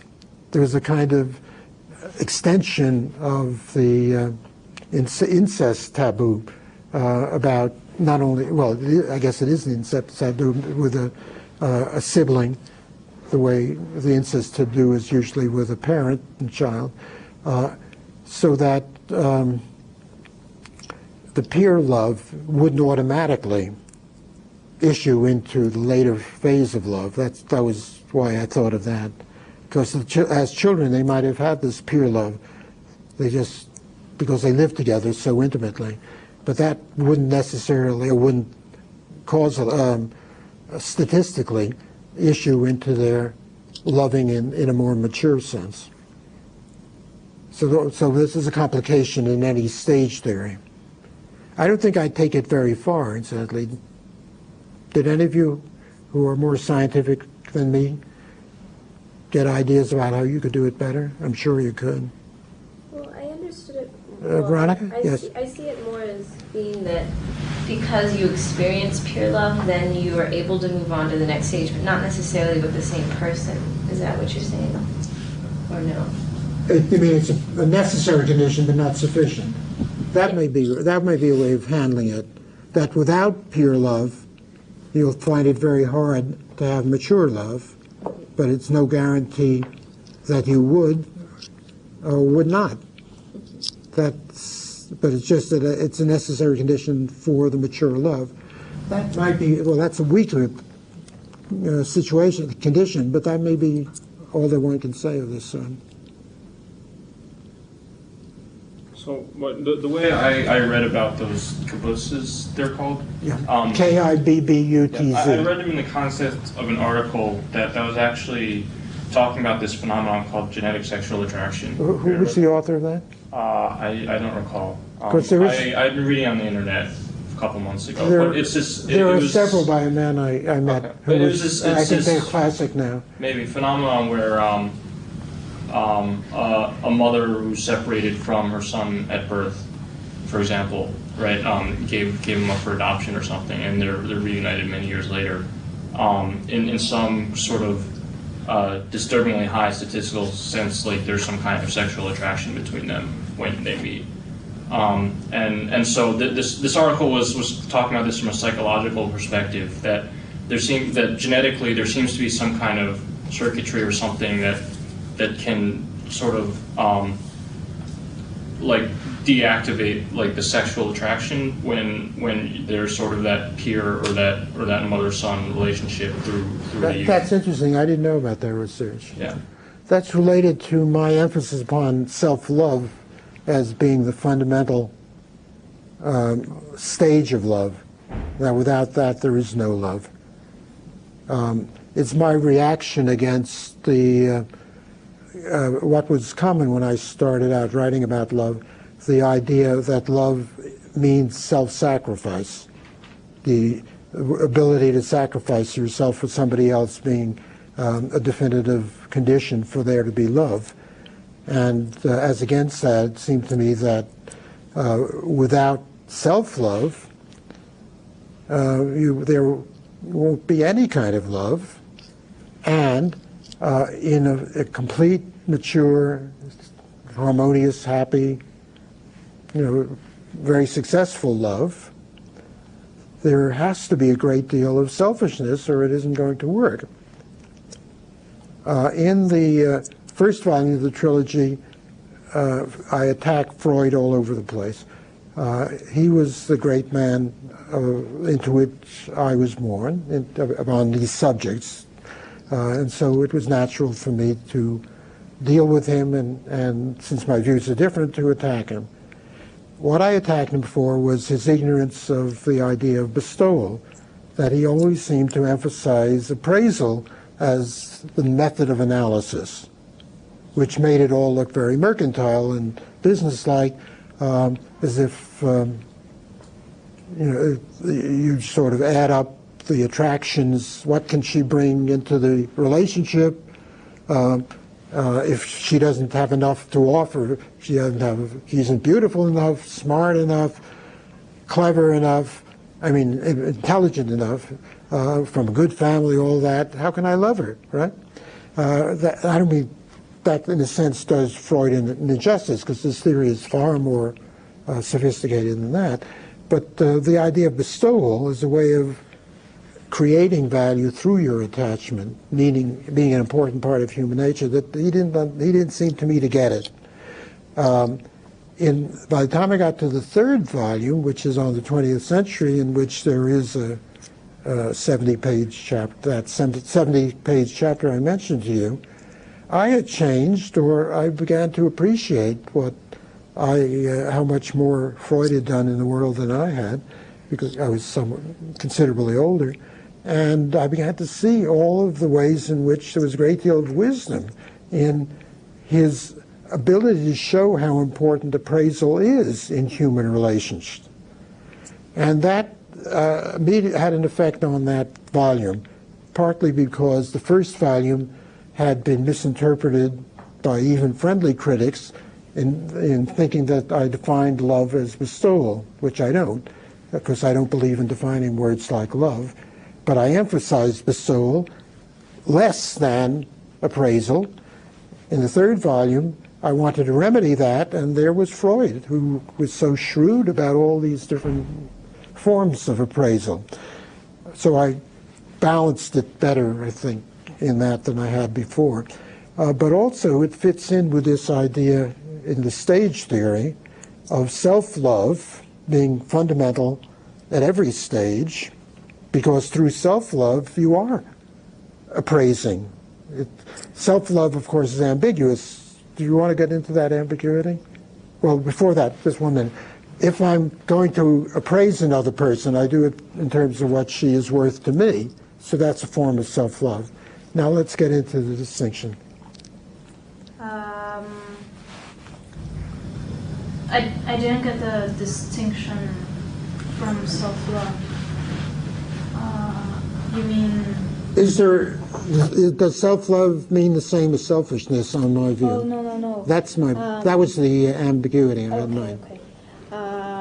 Self-love is different from selfishness, because through self-love we can love other people, and with selfishness we are just looking for our own good, right, and not for the good of the other person. So if by self-love you mean seeing things from your own point of view and accepting yourself and loving yourself, which will involve some certain, I mean, you will get things that you need out of the other person through appraisal and through a kind of minimal selfishness at least. That seems to me to be a prime condition for there to be love. So self-love, I think, is the foundation, but it doesn't have to be selfishness, right? Because selfishness, as you say, is pejorative. That's right. It means getting more for yourself than for somebody else. Yes. Whereas, this is something Aristotle points out, I don't know if I mentioned that, he has the concept of the magnanimous man, the man who is so sure of himself and so confident and so strong, and right, that he can be gracious and he can tolerate all sorts of other people getting what they want, but he does it because he loves himself with such completeness and with such good judgment. Now that's the magnanimous man. That's what I mean by the one who has true self-love, and that's fundamental, because if you really hate yourself, you won't be able to love anybody. But I think that it's also important to distinguish that level of self-love with the self-love that makes us love ourselves and accept ourselves, but also seek for the improvement of ourselves, and that way seek for love in other persons. As opposed to selfishness. Mm-hmm. Right. No, I think that's right. In a sense, that's also what Plato meant, because Plato meant that if a lot of Plato on love comes out in the Republic as well as Symposium and the Phaedrus, and the Republic is about the construction of an ideal society. And his point is that if you do the right thing, then you won't care about being selfish in all the petty ways. If you pursue the good, you will be ready to sacrifice yourself. So everything you do is for your own self-worth, Plato would say, but that doesn't mean that you'll try to acquire more wealth. You'll be selfish in other ways. So that there is a relationship between that idea in Plato and what I was trying to say. More immediately, however, it's what I was trying to say had its roots in Nietzsche's idea of the Superman. The Superman is so strong and confident and creative that he doesn't have to be selfish. He shows himself forth. What Nietzsche was saying was not, as you'll see when we get to talk about Nietzsche, not what the Nazis thought, that the Superman is superior to everyone else, so he trounces them and subjugates them and enslaves them and destroys them. And they used the word Superman, Übermensch, because they wanted to use Nietzsche as a kind of credentials for themselves, but it was the opposite of what Nietzsche meant. He meant by the Superman the most creative person, and that for Superman is not the military person, but the artist.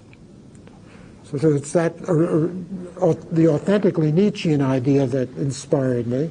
Also, I was inspired by primatology, which I was studying at that time along with my wife.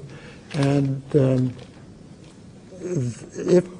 don't know if you've ever watched documentaries about a baboon colony, a tribe of baboons. Well, it is run like a military dictatorship.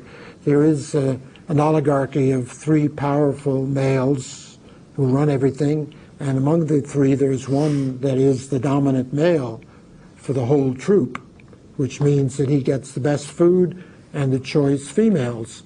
In other words, his genes go on, and he is kept alive for that purpose. As he gets weak, the other members of the oligarchy who are always snipping at him and attacking him, like in Parliament or in Congress, it's a political situation.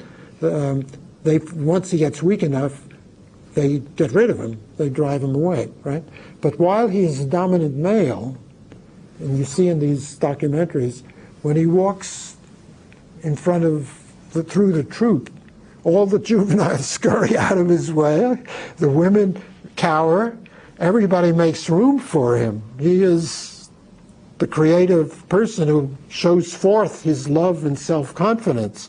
And then, of course, if the troop is attacked, he takes the lead and he fights and sometimes gets killed. He has a function of that military sort, so he has to pay for being so self-confident, but in the meantime he shows forth this love of himself. And I stand in admiration in awe of that and think that that's what love involves, not self-sacrifice, not the Christ-like figure who dies to take the sins away from other people. And the idea of sacrifice being not only Christian, but also pervading the Western world and in other cultures too, as an evidence of love. For me, that's not true. For me, love starts out as this love of self and then develops in all sorts of different ways, one of which might involve self-sacrifice. If you love your country, just out of a love of your own dignity and position in the society, you may risk your life or even give your life, like men in the World War, who sometimes were in a group with their comrades, and a grenade was thrown in, and the individual would throw himself on the grenade, so he would get killed to prevent all the rest of them from getting killed. And that's a love that I really think is great, wonderful sign not only of heroism, but of love, a love of his people, a love of everything. Speaking of this, I just thought of suicide bombers. maybe what they do has to be thought of as love too. You also mentioned that we have to love ourselves before loving humanity or before being able to love our country. Not necessarily temporally. I mean, this is an analysis. But usually, I mean, the babies don't start out loving anything. So it might be temporal too. But it was the use of the word before that I was wondering about. But yeah, go on. But for the suicide bombers, I think that I wouldn't call it love, because they get brainwashed from the beginning, and I don't think that they really are doing it for the love of an ideal. I think they are just doing it because that is what is expected of them. Who knows? I mean, probably it's a mixture. Some that way, some others. Some of them may be psychotic, who are going to commit suicide anyhow, and so they're, in a sense, they're told, look, you're going to kill yourself. Why don't you do us a favor? We can use you. I mean, it surely must include a great number of different elements, but I don't want to rule out the possibility of a Joan of Arc who will give herself for her people. Well, I mean, the myth of Joan of Arc was that, the reality is more complicated with her too. Adriana? I feel you should be able to answer that. Yes, but it's different because she, for example, Joan of Arc had an ideal, and she fought for that ideal, and her love for that ideal made her sacrifice her life and give her life for it. But I don't think that suicide bombers have such a clear idea of what they're doing. I don't know. I've never noticed suicide bombers. Well, Neither. There must be some of them who are idealistic. well, And there are people, particularly in the present war, have often suffered so much that they feel they should do their utmost and this is it. The suicide bombers, the great suicide bombers that I grew up with, are the kamikaze aviators in the Second World War. The Japanese kamikaze, what they You know want about. to draw a distinction, right, between the suicide bombers who blow up a nightclub, right, and the ones who will, attack like a military and stuff like that. I think there's a distinction there. Oh no, I'm not denying any distinction. It's beyond the level of question of love. I mean, you might say that it's unwise or immoral. Love isn't always moral. That might be, but again, one doesn't know quite what the motives are. But in the case of the kamikaze Japanese, there was no sympathy with them in America. They were all said to be sort of bizarre creatures who were brainwashed and were out of their minds. I'm sure that in many cases they were just heroes. They're just heroic. And if there were 2,000, they had 2,000 who got killed that way, and they nearly destroyed the American fleet. If they had had 10,000, the Japanese would have won the war. So they were heroic. If you relate that to the person who dies on the hand grenade, the person who dies on the hand grenade does so to save the men around him, which is just what the kamikaze fighters were doing, because if you sink a battleship, how many more lives of your men is that going to save? Yeah, right. So it's kind of the same mentality. I was going to say about suicide bombers. I think that they do have ideals. I mean, Some of them. most of them. I think all of them have the ideal. I mean, whichever ones you take, the ones in Iraq or the ones in in Israel or wherever, they have an ideal of. I guess they see themselves as freedom fighters, and they have an ideal of either making a Palestinian state or making it some sort of different Iraq than now. So they're not just brainwashed. I mean, they've reached a point. I mean, it's been proven that most of them are just normal people. They're not, crazy people who are in mental institutions. Who hath measured the ground? How do you know that? Well, I mean, I've seen lots of reports, mostly on the Palestinian-Israeli conflict, that they've said that they're just, family members, like a father of a family and stuff. I mean, they're not people who are in an asylum. That's what I'm saying. They're not crazy officially. No, but Adriana's idea of brainwashing didn't mean that they were psychotic. They had been brainwashed. That's different from what I don't know. I just don't know what the figures are in this. Well, I mean, I don't. I mean, brainwashed by somebody. I find it hard to believe.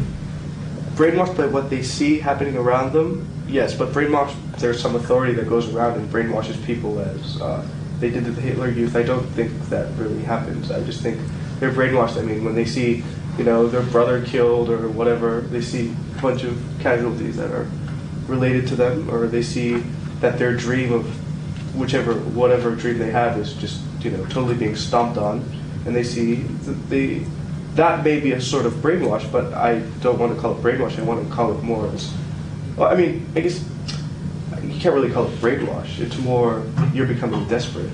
Okay. Why don't we stop there? Next week there is the chapter on religious love and the concluding 2 chapters. Who would like to give the presentation? I think Adriana, like Veronica, did a very good job. And so who would like to continue the tradition?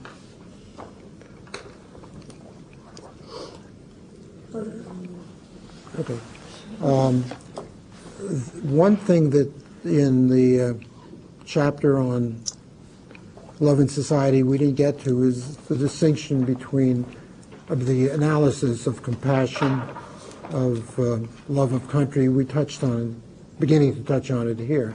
We could begin there if you want, and then that quickly enters into religious love, as I mentioned at the end of the chapter. And that aspect of compassion of Buddhism I find very beautiful and attractive. If anyone knows more about Buddhism, this would be a good time to think about that. So, do we meet next week, or when is the holiday? Well, it is the week after. The week after. So we do meet next week. And then the holiday is after that. All right, so next week, good. Columbus Day? Yeah. Yeah, that's 2 weeks. Apparently that's 2 weeks out. So it's good, then I'll see you there. I'm delighted. We had no Suicide Day on September either. I'm delighted with the work you're doing and reading the book. So I'll see you then. Thank you. Thank you.